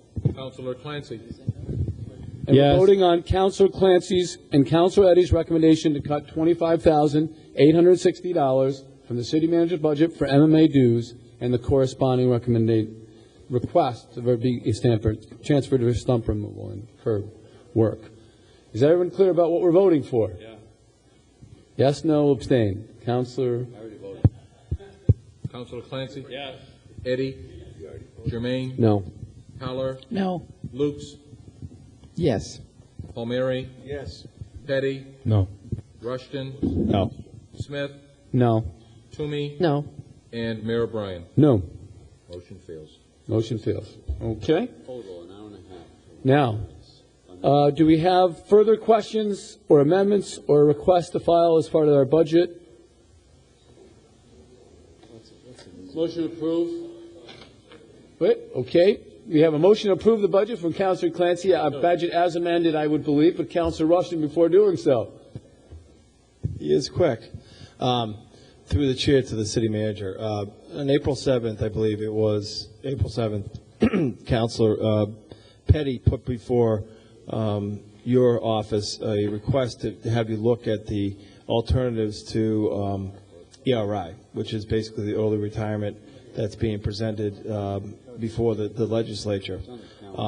And I've had the opportunity to get informed about that particular alternative, and having seen the potential of that alternative and the need for us to continue to try to save money, reduce costs, I was wondering if the management team was going to be looking at that as a possibility in conjunction with or separate from the ERI. Considering I know that the Wachusett School District has looked at this, and I think they're going to go back to look at this alternative as a significant cost savings for the future years. So I just wanted to, if I had a week, which we don't because we have to approve this by Friday, I would have asked to have a report back on it. And in addition, not just from the city side, I'd like to get an answer from the school side, most importantly, because I think that's where a lot of cost savings could actually occur in under this alternative plan. Mr. Manager. Through you, Mr. Chairman, to the councilor, there is a vendor that has brought forward a proposal to us that is in some ways a retirement program to save the city some dollars. It's an interesting proposal in that a city employee would take out or would have his retirement be solely at a beneficiary would be the employee, would not extend to the spouse, and there would be a insurance policy taken out such that would pay the benefit to the spouse, therefore lowering the retirement costs. It's an interesting proposal. We've been talking with the auditor who has significant reservations on this, and clearly we're going to continue to evaluate it, and we'll look at it as part of it. Our primary desire will be to pursue the ERI that the legislature is looking at as part of the municipal relief package, and we hope to see final legislation passed and governor signed that'll give us an opportunity to evaluate our organization and look at retirements from that perspective. But we haven't ruled this one out. We continue to look at it. It's interesting.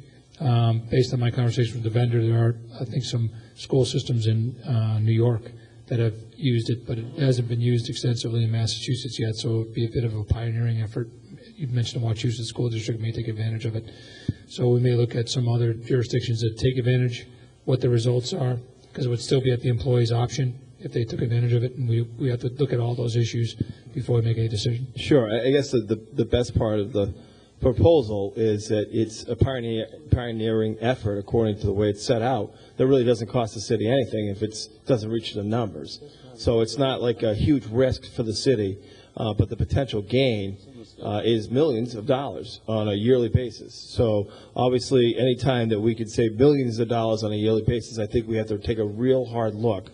I understand that you just said that Del Signori, Mr. Auditor, has some reservations. I'd like a report from Mr. Del Signori as to the pros and cons from his eyes as the city auditor.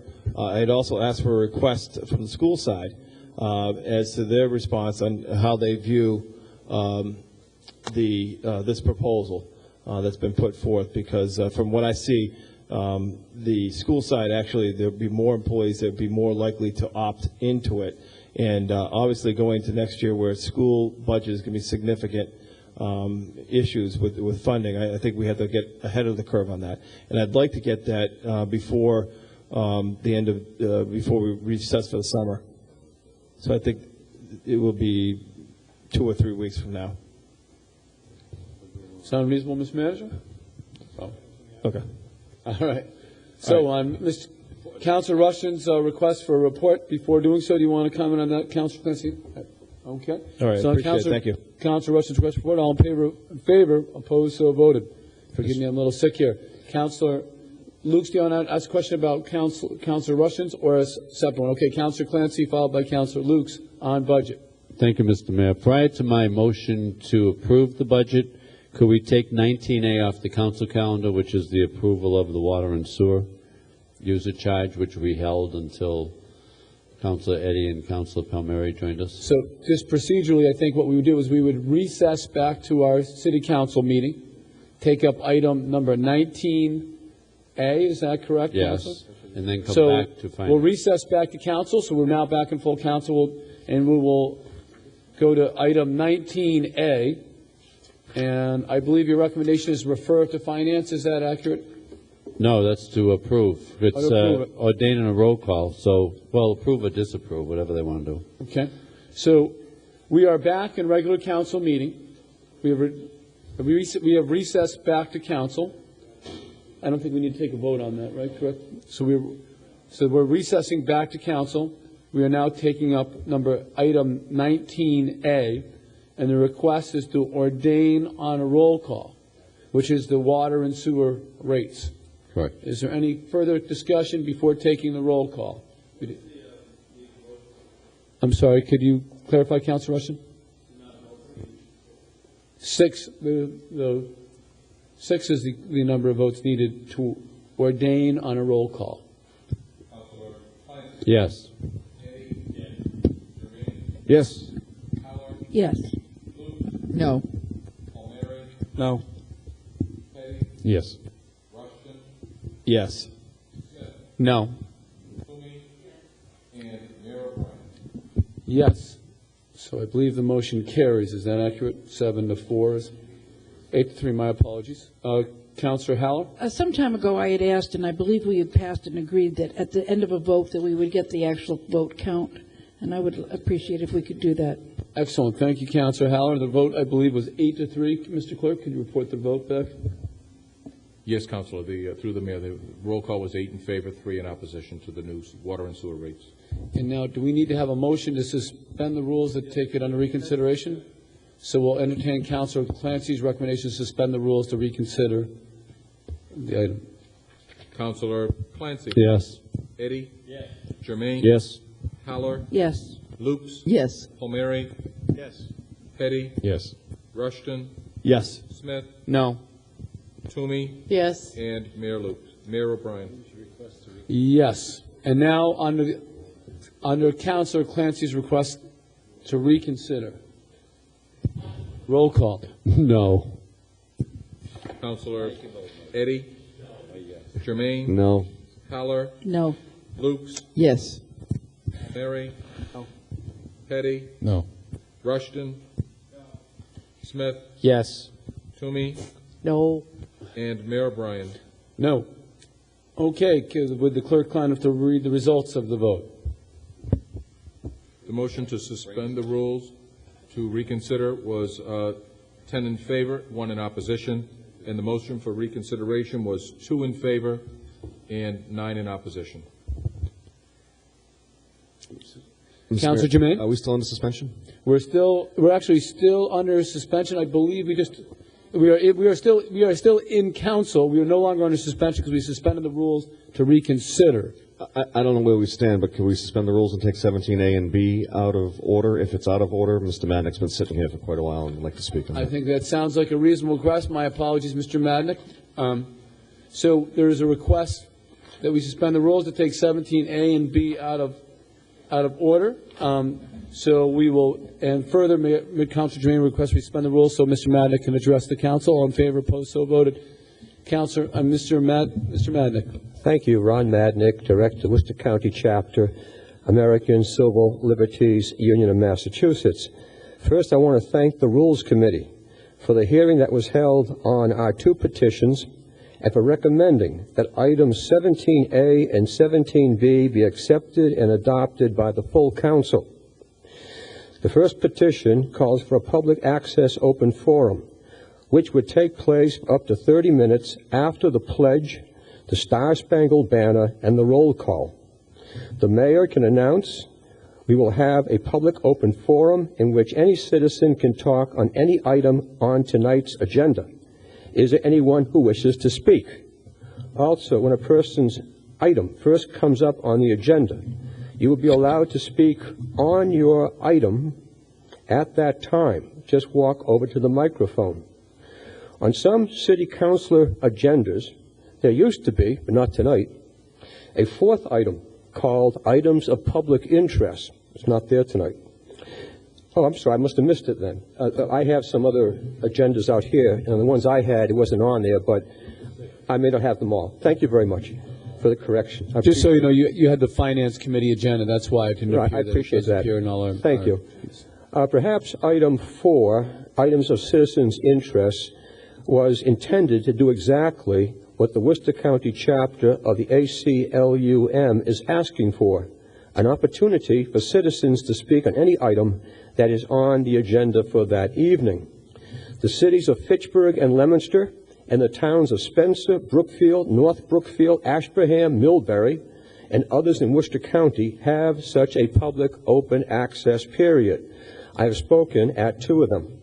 In Brookfield, there were 2 speakers.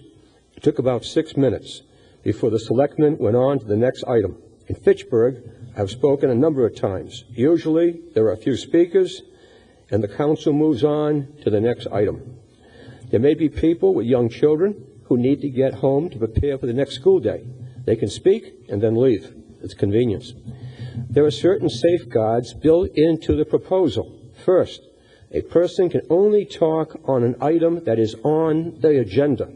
Second, there's a time limit of 5 minutes for persons, regardless of the number of items they want to speak on. This guarantees that others will have a chance to speak. The council can always extend the 30 minutes if they wish to do so by suspending the rules of the council. Finally, the proposal is to be an experiment for 6 months. If it succeeds, you might want to improve on it or enlarge it. If it's a failure, you can end it. The second proposal is to allow the primary petitioner for any item before the council to be allowed to speak on the petition the first day it appears on the agenda. A person should be able to speak when the item is first on the agenda and before it is sent to a committee, because quite often an item is sent to a committee which might not meet for quite some time, after which perhaps the importance of the item is no longer there. Second, and I want to stop with this, some people, even though they have never been refused, and I'm one of them, feel that the right to speak on their item should be a right, not a privilege. Thank you. Thank you very much, Mr. Maddox. So I've got hands. We'll go Councilor Jermaine to Councilor Eddy. Just so Mr. Maddox doesn't have a breakdown, let me let me hear me out. I'd like to file 17A. The motion is to file 17A, if that's possible.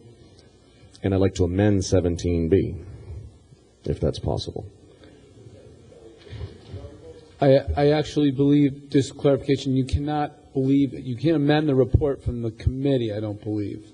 Even if you're on the committee? The committee has made a recommendation. I believe you actually have to vote on the recommendation. Okay, that's fine. Just for the rules of the council. All right, thank you. Sorry about that, Councilor Jermaine. Councilor Reddy? Where were you when I needed you in committee? I'm so confused by that one, but I'm going to work on that one, Michael. But let me be clear. The committee voted 2-1 in favor of 17B, Mr. Madnick's proposal to allow 30 minutes on the citizens access. I was the one I voted against it. And it's not that I'm against citizens access to this council. So let me touch this on 2 quick points. One, Mr. Madnick himself points out we've never denied him the opportunity to get up and speak on this. And during my 2.5 years here on this council, I've heard from a litany of people who I've heard suspension to have them get up. You know, we had Mrs. Zalauskas last week talk from the teachers. A couple weeks ago, we had Mr. Coleman talk about the Bob O'Keefe thing. We do this routinely, and we take people out of order routinely. When groups are here, we let representatives speak on their behalf, a couple people. So let's be blunt here tonight. There was a big protest out front of us, the council a few weeks ago. Folks saying that we don't let the public speak. I think they even have a name that suggests that we don't. But let's be real clear here. Their problem isn't that we don't allow them to speak. Their problem is they don't like the decisions we make. Fair enough. Fair enough. Don't like the decisions we make on pools? Fair enough. But nobody tell me that they didn't have a voice in it. I saw public hearing after public hearing around this city with pools. Don't like how we didn't speak on Arizona? Well, you know what? The rules are the rules. The council had rules. We made some votes. Retirees don't like that, how the decisions we've made on 19? It's a decision. Isn't it they haven't had access? Isn't it they haven't had a voice in committee? Isn't it they haven't had a voice here? So for folks to say, and they chant out front that we don't allow access to this body is crap. What they don't like is the decisions we've made. And you know what? There's an election in a year and a half, and people should run for council if they want to get up here and make decisions, because it's a lot easier on that side of the railing to say, oh, we don't like how they act. They don't let us have our voices heard because they don't like the decisions we've made. Well, folks, sometimes on this side of this aisle, you have to have courage and make decisions. And you make decisions what's in the best interest of this city. And I think we have done that on some of the issues that people say they haven't had a voice on. So I'm all for letting people come in here and speak on this thing, and we do it routinely. And I'm also all for, and I think it's an excellent suggestion by Mr. Madnick, to allow first-time petitioners to come in, because frankly, it's not a question that committees don't meet. I think everyone should have their moment to speak in front of all of us. They speak in front of 2 or 3, they have 3 of us. And sometimes they never get to say in front of the rest of us because we're not going to sit on that committee. I find that to be a really reasonable suggestion, and I'm going to be curious to know why you're filing it, or want to file it. But I will oppose, and you might get that I oppose strenuously, 17B. I think it's not a question of access. We're all for access. It's a question of what should the rules of this council be, and what's best to have our meetings run. Okay. Councilor.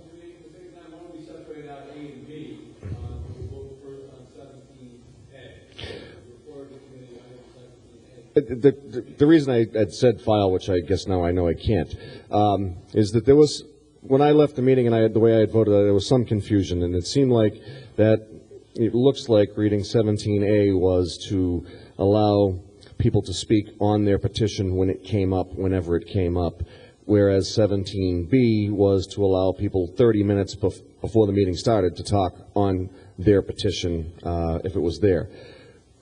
The confusion was, and Mr. Madnick and I talked about it at some point in time after the fact, was that that would give people the opportunity to speak before the meeting, or I guess not before the meeting, but the first 30 minutes of the meeting, and then come back and speak later. This sounds confusing. This is why I get all messed up. What sounds confusing about the whole thing is that that wasn't the intention. The intention was you have 30 minutes prior to the meeting to speak, but there were going to be some people that obviously had not daycare, but, children issues, work issues, what have that would get here late after the 30 minutes. So if their item came up later in the agenda, on the calendar, then they would still have that opportunity to speak. So what I was trying to do is meld the two together and say, you can have the opportunity to speak 30 minutes prior to, but if you were late, you could talk to your calendar item later in the evening when it came up, but not both. That's all. Thank you. Thank you, Councilor Jermaine. So before voting on 17A, Councilor Clancy. Sorry. Thank you, Mr. Mayor. Yeah, we do have item 6, items of citizen interest, and we have suspended rules on numerous occasions. What this asks us, if somebody petitions us, they're allowed to speak that evening. So if somebody wants to come in and talk about the abatement petition that they've filed, they're allowed to. If they want to talk about the resident parking situation they have, they can talk about that item. If they want to talk about the street betterment program they have, they could do that. And I don't see us as wanting to open that door. Subcommittees do a lot of that work, and I think we do it well. Now, if there's a pressing issue and somebody comes in and we suspend the rules as we have done, fine. That's why I like the rules as they currently are. I think we are accepting of other people's statements. We are accepting to hear their views. And we have an item of citizen interest, so if something happens on a Sunday and a group of people come here, if there's a flood somewhere or anything of that nature, item of citizen interest, we've allowed them to speak. And it's happened again and again and again, very inclusively. So I'm opposing A. Thank you. I assume you're A and you're opposing A. Okay, so let me read A, and we'll take a vote on A unless there's further discussion. Report of the Committee on Rules and Legislative Affairs upon the petition of Ronald Madnick, Director of the Worcester County Chapter of American Civil Liberties Union of Massachusetts, request a primary petitioner for any item before the City Council be allowed to speak on his or her petition the day it appears on the agenda. Recommend the adoption of the accompanying order to request the City Manager to request the City Solicitor amend the rules of the City Council to allow a petitioner to speak the day their petition appears on the City Council agenda. Councilor Petty, before taking this vote. Yeah, just thank you, Mr. Chairman. I agree 100% with Councilor Clancy. These rules were put in effect for a reason, I think, under Ray Mariano. And basically, we've let people speak anytime they come in here. All you have to get one of us to suspend the rules, and pretty much it's a done deal. It's been like that since I've been on the council, unless there's some issue that shouldn't be heard. And so the reason these issues, if I remember, and Councilor Clancy probably confirmed this, is that when Mayor Mariano took over, there was people that were abusing the system, and the council wasn't looking that good at that particular time. So I know we want to go back to what it was, but I think under the 3 previous mayors, it's been handled pretty well by the council. Thank you. Councilor Lukes. Let me just say, as chair of this committee, I thought when this came before us, we were codifying what we already do, just as a matter of practice. I know when I sat up there, I routinely let people speak the first time their item came up, and I thought that was a courtesy that ought to be extended to the public. And in fact, we do it as a matter of norm, just as Councilor Clancy said. And that's why I thought if we codified it, then we wouldn't have a problem with it. And, it's not so much discretionary with the chair, it's a matter of past practice. And I was surprised this item generated this much discussion. I expected the next item to generate the real discussion, so I'm going to support A. I think as will I. Councilor Lukes, thank you for that clarification. Shall we call the roll on 17A? Councilor Clancy. No. Eddy. Jermaine. Yes. Haller. No. Lukes. Yes. Palmieri. No. Petty. No. Rushton. Yes. Smith. Toomey. Yes. And Mayor O'Brien. Yes. Could the clerk read results? The results are 6 in favor, 4 in opposition. The motion carries. Okay. So, 6-4. Any further motions for the floor in 17A? Seeing none. No motion to reconsider, or, okay. We'll move on to 17B. Report of the Committee on Rules and Legislative Affairs. Upon the petition of Ronald Madnick, Director of the Worcester County Chapter Association Civil Liberties Union of Massachusetts, requests City Council adopt a public access open forum which would take place in the first 30 minutes of any City Council meeting, and allow anyone to speak on any item of business on the agenda, regardless of its position on the agenda. Recommended option of the accompanying order to request the City Manager to request City Solicitor amend the rules of City Council, allow a public access open forum within the City Council agenda for a trial period of 6 months. Discussion on 17B. For what? I just want to make sure we're clear what we're voting on. At least we've had some discussion. Okay. Do you have further discussion on 17B? 17B. Mr. Madnick, do you wish to motion to suspend the rules from Councilor Petty in the spirit that the motion was filed? Councilor Petty's motion to suspend the rules. All in favor, opposed, so voted. Mr. Madnick. I just want to clarify one issue. There's some confusion, I think, among some councilors.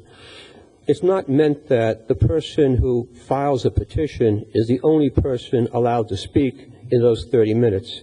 Anyone who comes to a council meeting would be allowed to speak under those conditions on any item on the agenda. So if they have to go home for their children, they have a medical emergency at home or whatever, 7:05, they get up, they talk about item 55 that comes up at 10 o'clock. They say their piece and they go home. It's a courtesy. It's done in Fitchburg, Leominster, and many of the towns in Massachusetts. It works, and by the way, people go to those meetings because I've been there. So I just want to clarify what the intent is. Thank you. Thank you, Mr. Madnick. Further discussion on this 17B. The clerk will call the roll. Councilor Clancy. No. Eddy. No. Germain. Yes. Haller. Lukes. Yes. Palmieri. No. Petty. No. Rushton. Yes. Smith. Toomey. Yes. And Mayor O'Brien. Yes. Mr. Mayor, the motion carries 5 in favor, 4 in opposition. Okay. No, it doesn't carry. It's 5 and 5. There's 10. The motion does not carry. I'm sorry. 5 and 5. Apologies, Mr. Mayor. It is tied. The motion fails. The motion fails. That's what I thought. Okay. So we will continue on here.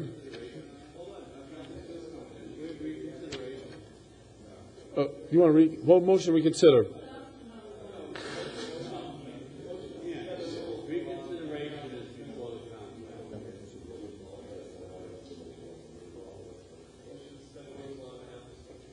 Okay.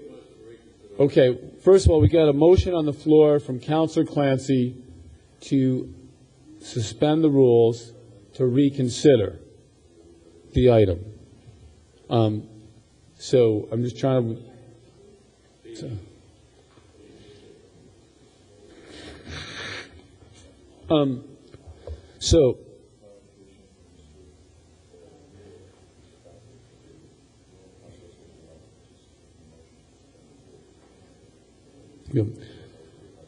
So just to get a clarification from the city solicitor, since Councilor Smith was not here for the original vote, is he allowed to participate in the suspension vote?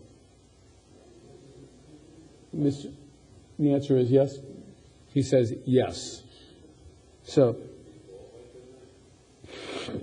Mr. Moore is saying that Councilor Smith can participate in the motion to reconsider. So, Councilor Clancy, for further clarification. Yeah, there was an item on of reconsideration by Councilor Haller when you were mayor, Mr. Chairman, about 6 weeks ago on a valet parking item, and I could not vote on the item because I was not in the room when the vote was taken. So, why the change? Good You're the question, chair. Councilor Clancy. I would ask the chair to uphold the same rule for the rest of the councilors as you upheld for me. That seems to be an excellent point of fairness. I find it hard to certainly argue with that logic. And so just for So right now, once again, we're into the parliamentary procedure here. And I thought I had studied my book quite a bit, but maybe not quite enough. Councillor Clancy is asking is suggesting to the chair that Councillor Smith should not be allowed to vote on the motion to reconsider because 6 weeks ago, in a very similar situation where you were not present for the original vote, you were not allowed to vote on the reconsideration.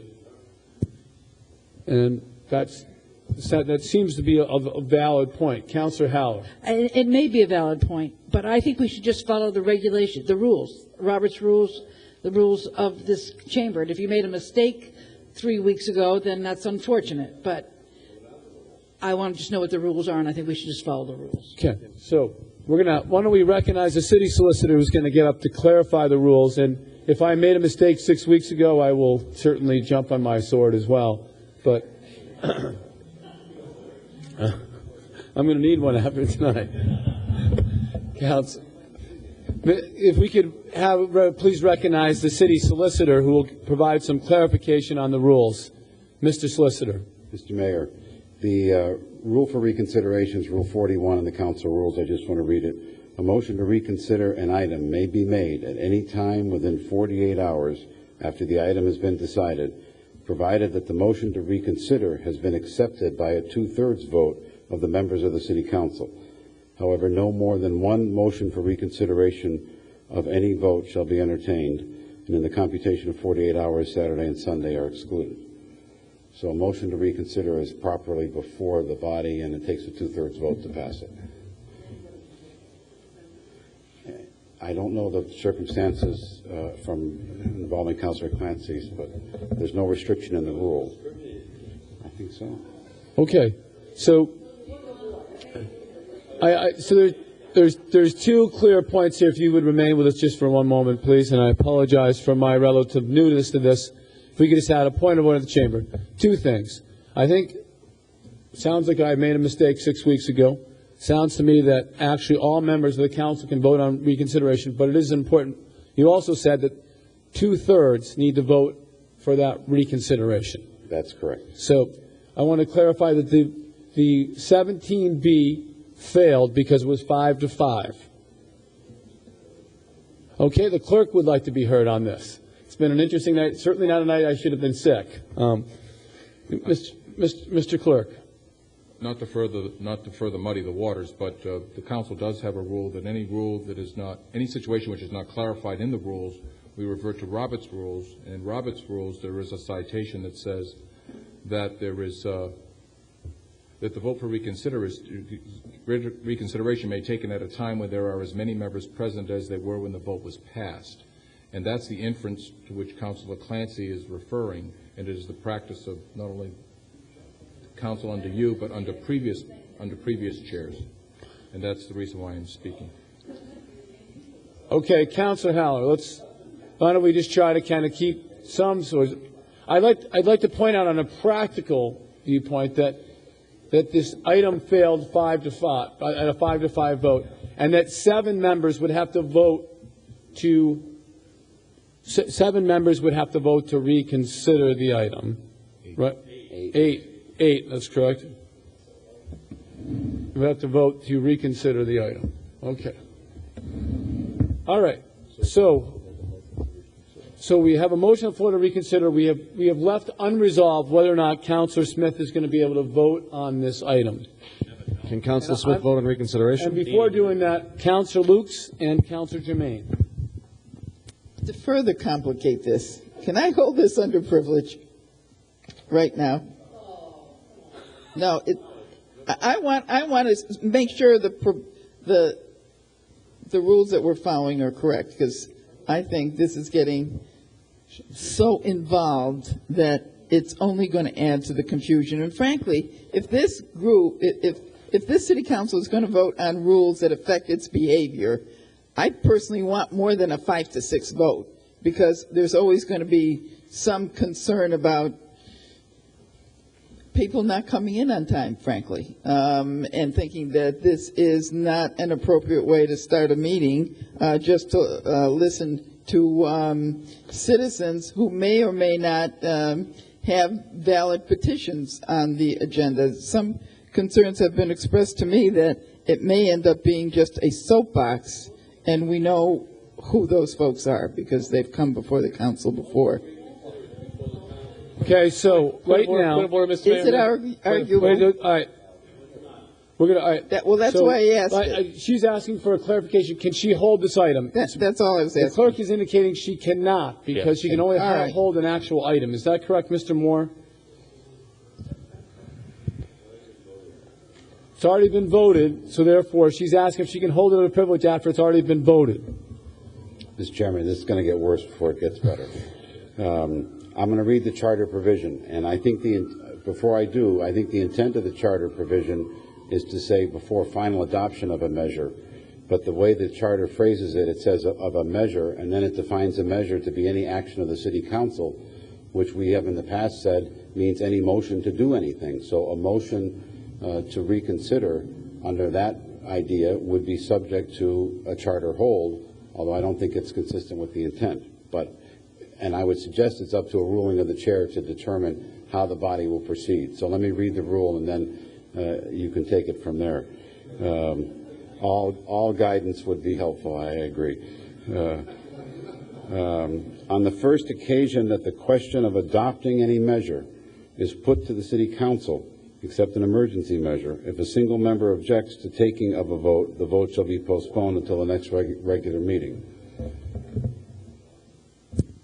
But I guess the challenge here is that we're actually, if a single member objects, on the occasion the question of adopting any measure is put to the city council, except an emergency measure is defined in section 2.9a.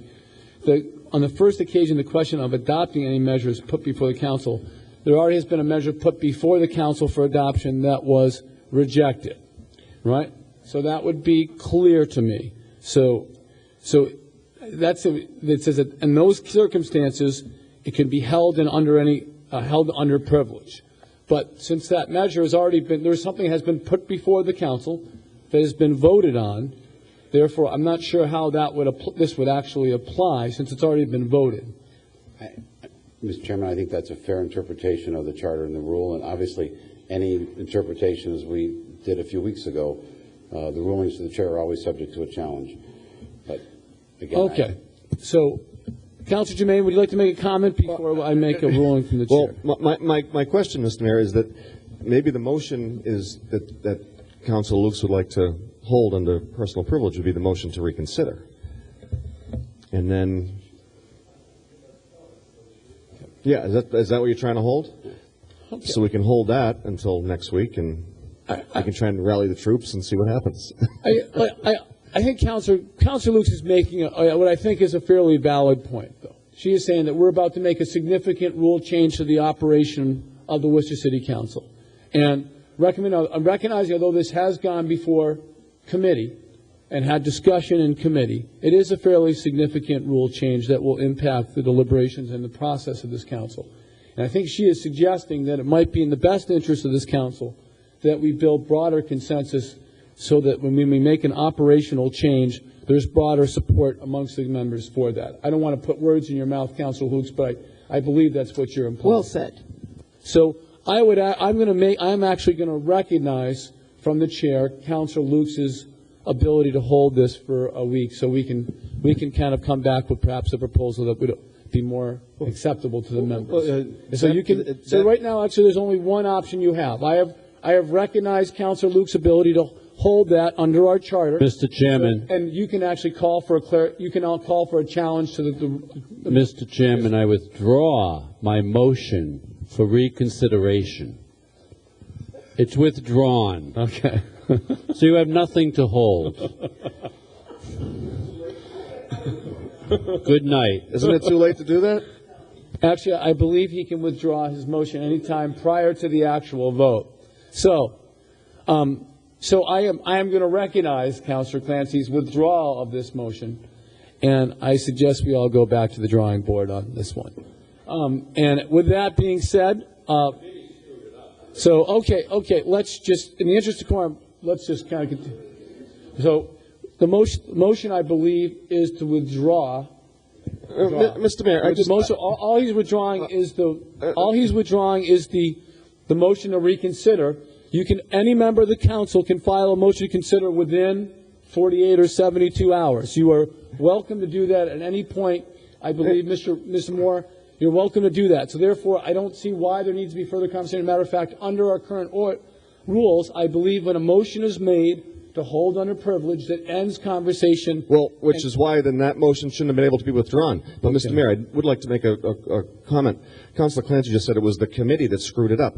Why did the committee screw it up? We took a vote, fair, straight up and down, 2-1. Comments like that should be ruled out of order. Okay. The committee screwed it up. Okay. How did we screw it up? We took a vote. It was a fair vote, and we voted on it, and we came to this committee, this council, with a positive recommendation. Okay. We didn't screw it up. Okay. As a member of that committee, I take offense to that statement. Councilman is noted.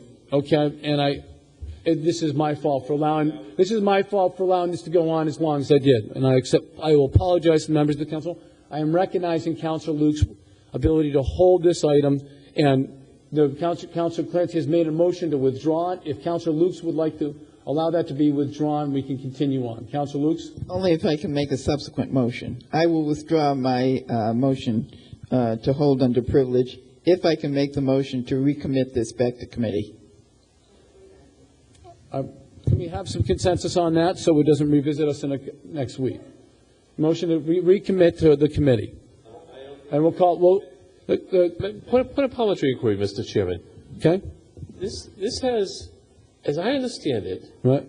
This vote, I was sat in committee. It passed 2-1. I voted in opposition. I recall that. It's now come to this floor. It's been defeated. Correct, Mr. Mayor? That's correct. So, what exactly are we recommitting? So we have a number of things that have happened in sequence. First of all, there was a motion by Councilor Clancy to reconsider the item. Number one.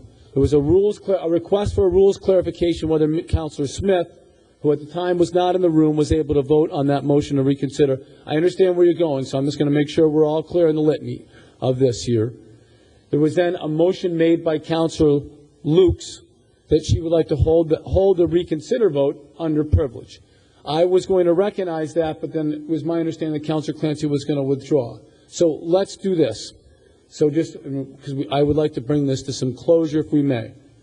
Right now, Councilor Lukes has actually invoked personal privilege on the reconsideration vote, which means it would reappear in 1 week. And in order to be reconsidered, I believe it would take a 2/3 majority to take it for the reconsideration. So that so the members of this body can defeat her motion to reconsider in 1 week on a roll call, right? So I believe at the moment, I recognize that this has been a little complicated, and we're in a gray area of our charter. So right now, I think in the interest of the council to bring this to some conclusion, I thought there was a friendly way to try to resolve that. But since you're challenging the decision whether or not we can actually recommit it, I think at the moment the best process here is for me to recognize Councilor Lukes' request to hold under privilege, and this will be held for 1 week. Okay? That's the chair's ruling. If you'd like to challenge the chair's ruling, please raise a point of order, and we'll have a roll call on your challenge to the chair's ruling. Councilor Clancy. Just clarification, if I could. If it's been withdrawn, what are we holding? Okay. Here's the problem with that. Under my understanding of the rules of the charter, and I'll call Mr. Moore up once again, so we can clarify this. When a motion is made to hold under privilege, it is supposed to end all discussion, and the item is then held. I should have actually at that point made that decision and not recognized anyone else. My mistake once again, but I believe that is my correct interpretation of at least that narrow part of the charter. Am I accurate in that, Mr. Moore? Mr. Chairman, yes, it's, the council rules say that when a member invokes the personal privilege and holds an item, that cuts off debate. Right. And I made a decision to recognize in the gray area of the charter her right to hold the motion to reconsider, and therefore it is held under privilege for 1 week. So, but Mr. Chairman, if I could just follow up. Okay. Mr. Chairman, if the person who made the motion withdraws the motion, it's been withdrawn, there's a request by a member to withdraw a motion that that member made. I can't ever recollect that being denied on this council floor in 23 years. I made a motion, and I have asked that motion to be withdrawn. Now, here's the problem that I Now, have. if you want to have, another council can get up and hold the motion if they want. They can make the motion if they want. I want the motion withdrawn. Okay, here's the problem I have with that. And once again, I'll go to the city solicitor. I'm trying to be respectful of your request and of the past practice of this council. But I was asked to make a determination by members on this floor whether or not I could recognize Councilor Luke's ability to hold an item under privilege. That was what was requested of this body at that point in time. I then asked for a clarification whether or not, from the solicitor, whether or not that could be done. There was a decision made or not. There was an opinion offered by the solicitor that said that she could hold it. No, not offered. Say it was in a gray area. I then made a decision from the chair. I would like very much to recognize your right to do it, but as I understand it, at the moment, under the current council rules, I recognize her ability to hold the item under privilege, and therefore it is held. And discussion is done. Okay? So if you want to challenge, if you are here raising your hand to make a challenge to the chair's ruling, you should make that. If not, the decision on discussion on this is done. D-O-N-E. I appreciate that. It's four-letter word. So for what purpose are you rising, Mr. Rushton? Please stand to be recognized by the chair. The chair recognizes Councilor Rushton. Okay. Just asking for a point of clarification. Okay? The point of clarification, if it's held with no more discussion, this is to the city solicitor, then the original vote stands, and if nobody can make a motion to reconsider within 48 hours, then the vote stands, correct? I'm confused because right now the item is held. It is held under privilege. It will reappear on next week's calendar. In order to be taken up under that next week's calendar, 2/3 of the people would have to oppose it in order for it not to be taken up. Is that correct, City Solicitor? Mr. Chairman, the item that's being held is the motion to reconsider. Right. Not the actual original motion. Yes, that's correct. So for a point of clarification, if the motion to reconsider is held and 48 hours passes and nobody could reconsider it, then the original 5-5 vote stands, and that's the end of it for 90 days, correct? That's correct. To reconsider that was made on the floor satisfies the rule for reconsideration. It was made within 48 hours. Right. Time is suspended. That's the point. Okay? So thank you for this discussion. Can we go back to budget? No, we're done. We're done on this item. It's held. All right? That's the council rules. It is held. I'm not recognizing anyone else. Done. Okay? Thank you. Could the clerk clarify where we are on the agenda before we began this discussion? Okay, we actually have to reconvene back in finance. So we are now reconvening into the finance committee meeting. Councilor Clancy, Mr. Mayor, made a motion to approve the budget as amended with a one cut of $50,000. Okay. We have further discussion on the budget. Before doing so, the manager is going to rise to announce some recommendations for transfers, or actually his based on the recommended. Mr. Chairman, recognizing the council vote on the reduction of my contingency account and the general policy discussion on the floor to have those dollars appropriated to Department of Public Works, I'm just going to note the accounts and make sure that they're, as part of the amended budget, are adopted in that fashion to make it one seamless operation. As noted, it'd be the city manager's contingency account is account number 900-9200, and the reduction of that account would be $50,000. I'm going to recommend at council's request, because it takes my recommendation, to reappropriate those to account number 4103-92,000, street operations ordinary maintenance, for a total of $50,000. So those dollars would be in the Department of Public Works and Parks ordinary maintenance accounts to affect the curb repair as well as stump removal. So with that, Mr. Chairman, concurring with that recommendation, the budget as amended would reflect these changes. Okay, everyone got those notes? We now will vote on the budget. The request of the Councilor Clancy that we vote the budget as amended. Clerk, is that the appropriate appropriate vote to take at this time? Correct, on a roll call, Mr. On a roll call. Councilor Clancy? Yes. Eddie? Yes. Germain? Yes. Haller? Yes. Lukes? No. Palmieri? Yes. Petty? Yes. Rushton? Yes. Smith, No. Toomey, Yes. and Mayor O'Brien. Yes. So we now, if you're looking at your finance calendar, the recommendation is we file all the finance calendar items, on a voice vote. All in favor? Opposed? So voted. Okay, now we will reconvene into the regular city council meeting. And we will now vote the budget in our regular council meeting. We are reconvening in city council. We will now take a vote on the budget in the regular council meeting. Roll call on the budget. So we need a roll call on the budget. Councilor Clancy. Yes. Eddie. Jermaine. Yes. Haller. Yes. Lukes. No. Palmieri. Petty. Yes. Rushton. Yes. Smith. No. Toomey. Yes. And Mayor O'Brien. Yes.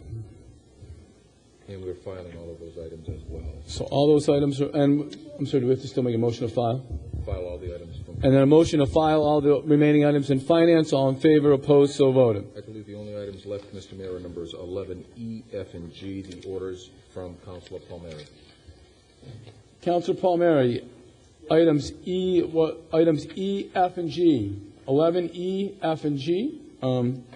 Request the city manager report to the city council concerning any current clear cutting of trees in Greendale, Burncoat Street neighborhoods as part of the ongoing efforts to eradicate the Asian longhorn beetle. Councilor Palmieri.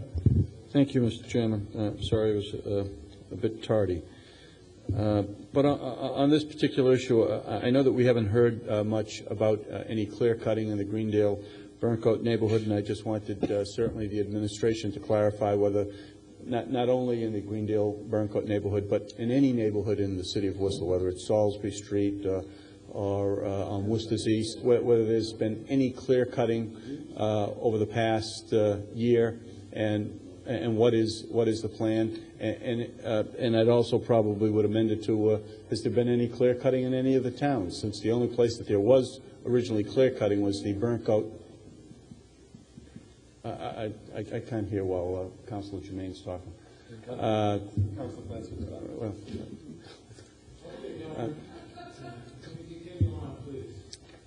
Thank you. I'm pleased that Councilor Jermaine left the chamber so I could speak.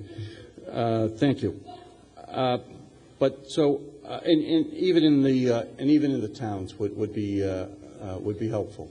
I'm hopeful that we can at least get a grasp on what's taken place in the future. I know that it's been a very big issue for the Lieutenant Governor, the Congressman, and yourself, as well as the entire committee, Mr. Chairman. And I think it is important that we have some sense of what has taken place and how it's going. Recommendation to refer to the manager. All in favor, opposed, so voted. Request 11F, request city manager request the Mass DOT and/or private rail transport companies provide the city council with an environmental impact statement within a 2-mile radius of the Worcester rail yards and railroad lines and the impacts to public health. Councilor Palmieri, and just so you know, the manager will be under suspension having an update on the CSX negotiations that might be relevant to this matter. Yes, I don't know if that's part of what the manager is going to talk about, but I think within the regulations that the EPA sets and whatever standards they have, I think it would be helpful, as well as the Department of Transportation, to be able to at least provide for us a document that would suggest that what the standards are for our community and how it impacts us. Okay. So recommendation is to refer to the city manager. All in favor, opposed, so voted. Yes. Thank you. 11G, request city manager provide an update on Dartmouth Street School project. This report should include plans for moving forward, maintenance update to the building, and property information relative to the stages of development. Councilor Palmieri. Thank you, Mr. Chairman. The Dartmouth Street School project, it was part of a dual project a number of years ago, I think 2-3 years ago, where a particular company took over Adams Street School and Dartmouth Street School. They've reasonably completed the Adams Street project, though not in condominiums as they said they were going to, but just in rentals of apartments. But the Dartmouth Street project, Mr. Chairman, it's horrific there. there's no upkeep, no maintenance. Summer, winter, spring, fall. Just doesn't happen. I get continuous calls from neighbors. I've engaged with the administration. They've attempted to resolve some of these issues, but with relatively little success. So my concerns are that the biggest problem property in the neighborhood is the former Dartmouth Street School. And I know that there's a 3-year window that suggests that if they don't get the project moving forward, that it should be taken away. I think that the administration should look strongly, very strongly at and talk very proactively with this developer about what's going on, why they don't maintain this property, why they don't shovel their sidewalks, why they don't weed whack, why don't they mow the lawns, and just general upkeep. It doesn't happen, Mr. Chairman. It hasn't happened since they've been there. I've gone to the site with them. I've gone to the site with the administration. It's now become a problem property, Mr. Chairman, and I'm hopeful that we can get some real answers real quickly, and I would strongly suggest that if they're not willing to participate, let's get someone else. There are many, many, many, many, many developers that would love to have that prime piece of property in that neighborhood, and it's about time that something happens. Thank you, Councilor Palmieri. Recommendation is refer to the city manager. All in favor, opposed, so voted. Although we have nothing left, I believe, on our regular agenda, the city manager has asked me to make a motion to suspend the rules so that he can give us an update on the CSX negotiations. We'll entertain Councilor Petty's recommendation. We suspend the rules to get the update. All in favor, opposed, so voted. Mr. Manager. Thank you, Mr. Chairman. I appreciate the opportunity, obviously, to present to you and the members of council where we're at relative to our work with CSX on their terminal expansion, as well as the obvious benefits and enhancements to commuter rail. I'm pleased to inform this council that we've reached tentative agreement with CSX and the Commonwealth. The agreement was reached today, and culmination, obviously, of some very difficult negotiations done in good faith. Obviously, all sides coming to the table for looking to address their concerns, but coming to consensus on what ultimately will transpire here in our city to achieve all those multiple goals, to include ours here in our community. The terms of this agreement hold true to the priorities and the issues as established by the work of the Joint Committee of Public Service and Transportation, as well as Public Works, and the multiple hearings that were held listening to the neighborhood and to community concerns and what was brought forward during those processes. The value of neighborhood investments and other benefits beyond the enhanced CSX terminal total nearly $23 million, and this is on top of what we expect CSX to invest, which is approximately $110 million in the terminal itself. Just to give you some perspective, and I'll just do a quick outline, it's obviously my full intention to brief councils individually on this as I look to structure bringing this to the joint subcommittee as soon as possible, preferably as early as next Monday if we can get a convenient time set up with the committee. But a neighborhood improvement fund that would be funded for $5 million from CSX, which will include $1 million for open space and $4 million for various neighborhood improvements. Community fund, which will be established, will be a fee per container. There's approximately 160,000 lifts that are done at that site now. They expect that could go as high as 225,000 lifts over the course of the year with the improvements. We expect that to generate about $200,000 per year. It's a 20-year agreement. It'll actually, the agreement starts when the terminal's finished. Because of some very good negotiations with the Lieutenant Governor at lead and Representative Pedoni and others, they're going to start that as soon as all local approvals are granted. So it'll actually be 22 years. So that will generate some $4.4 million. Mr. Chairman, we'll manage that fund very similar to what we did with the Greenwood Street landfill, form a committee that will be appointed by the city manager for annual recommendations to come to me, then to the city council for how those funds would be spent. And that's also provided, those funds, that $4.4 million over 22 years approximately, will be provided by CSX. The Public Works and other enhancements that will be done as a part of this, in cooperation with the Commonwealth, a partner in this process, will include the traffic enhancements to Lower Grafton Street at the Route 290 interchange to improve overall traffic flow and access to the terminal. Direct access and egress from 290 to the terminal, obviously mitigating any truck traffic on Grafton Street heading east. That's worth $1.5 million. Traffic signal improvements along Plantation Street, Brown Square, Franklin Street corridor, valued at $1.5 million. So these intersections are now communicating with one another, including the improvements being done on Belmont Street, which is current Commonwealth investment of over $10 million. We'll also cantilever the bridge, the dry bridge at Atchison Street to allow for a through lane to the Belmont Street and also a dedicated left turn onto Atchison, eliminating those traffic tie-ups because of the backups associated with that one lane that's there now. Those improvements are worth $1.5 million, again funded by the Commonwealth. We expect to take on aggressive streetscape and beautification along Grafton Street, Brown Square, Plantation Street, and Franklin Street corridor. That's new sidewalks, ornamental lighting, benches, brick banding, tree planting. This would literally go from Washington Square to Grafton Street, the base of Grafton Street, up Grafton Street to Billings Square, through to Hamilton Street, and up to Plantation. From Plantation Street, it'll go from Plantation Street to Belmont Street. That's streetscape and streetscape improvements, and it'll also include all of Franklin Street from Brown Square right down to Grafton Street. We value that, as I said, about $10.6 million. Those will be taken on by the Commonwealth as part of this transaction. Another important note is that the access to the maintenance and way building and facility at the eastern end of their terminal will no longer be accessed by Atlanta and or Tampa Street. There would be a driveway constructed off of Falk Avenue between Brown Square Civic Club and the church, and that driveway would be their access to the maintenance and way facility, no longer accessing through the neighborhood that they were concerned about in the past. From a real estate tax perspective, some analysis is asked by this council.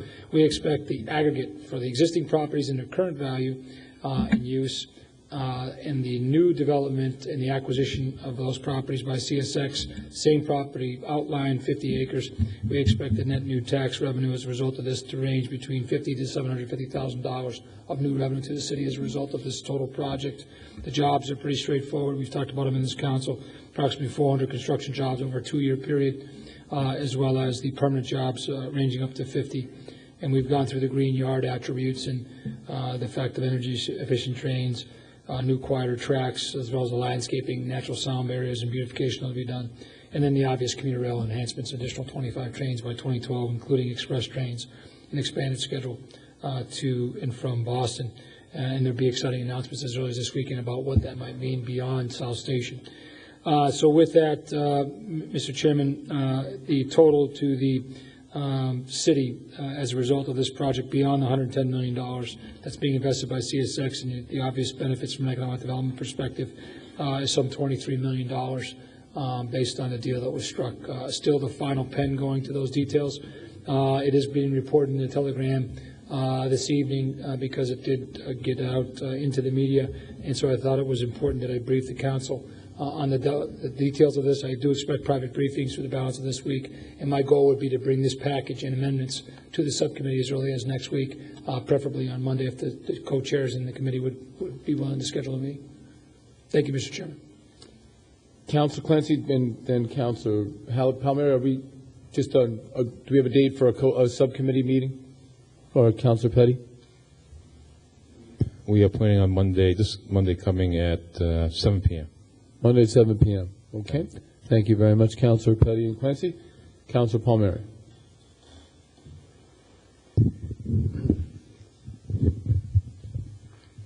Thank you, Mr. Chairman. I want to thank the manager for the update. Truth be told, I was generally familiar with much of it over the short and long run. There have been, countless discussions that have been going on.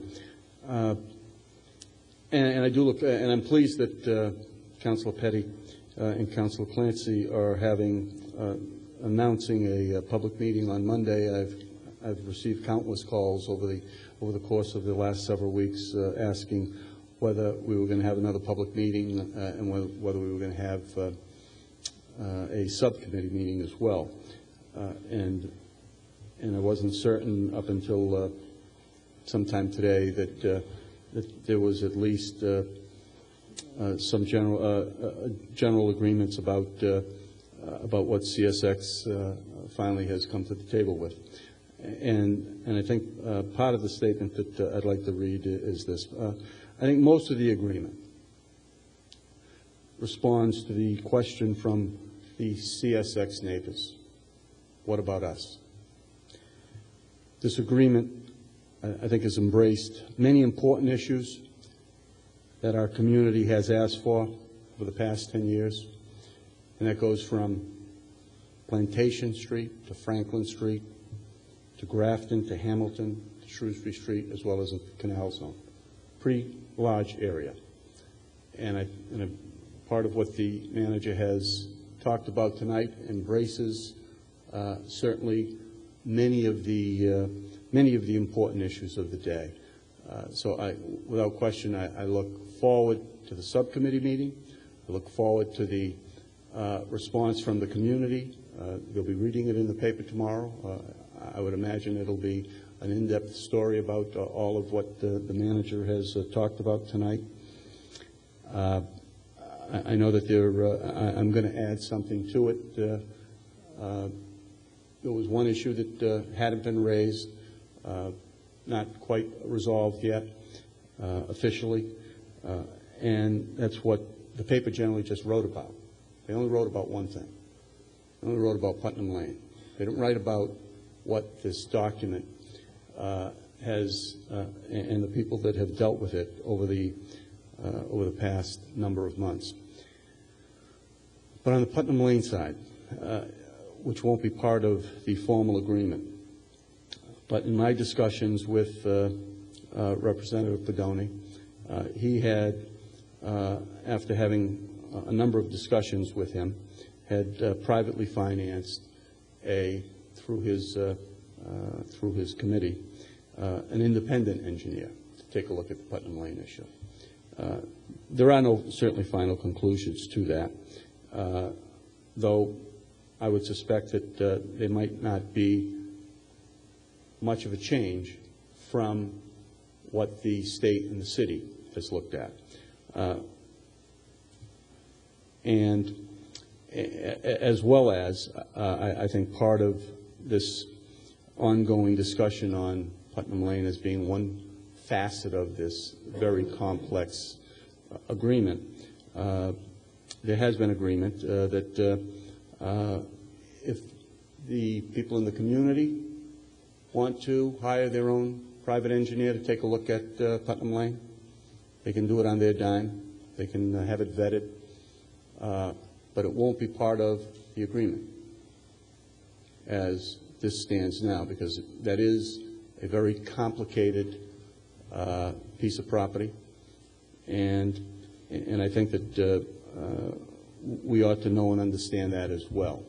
So we'll certainly have interesting discussions about a whole range of issues.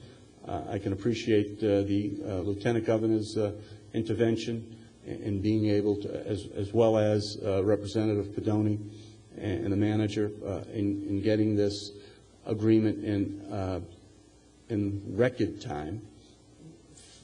And there are a whole host of reasons why, but I think it is good that it has been done in a manner and also in such a short period of time so that we can sort of move on.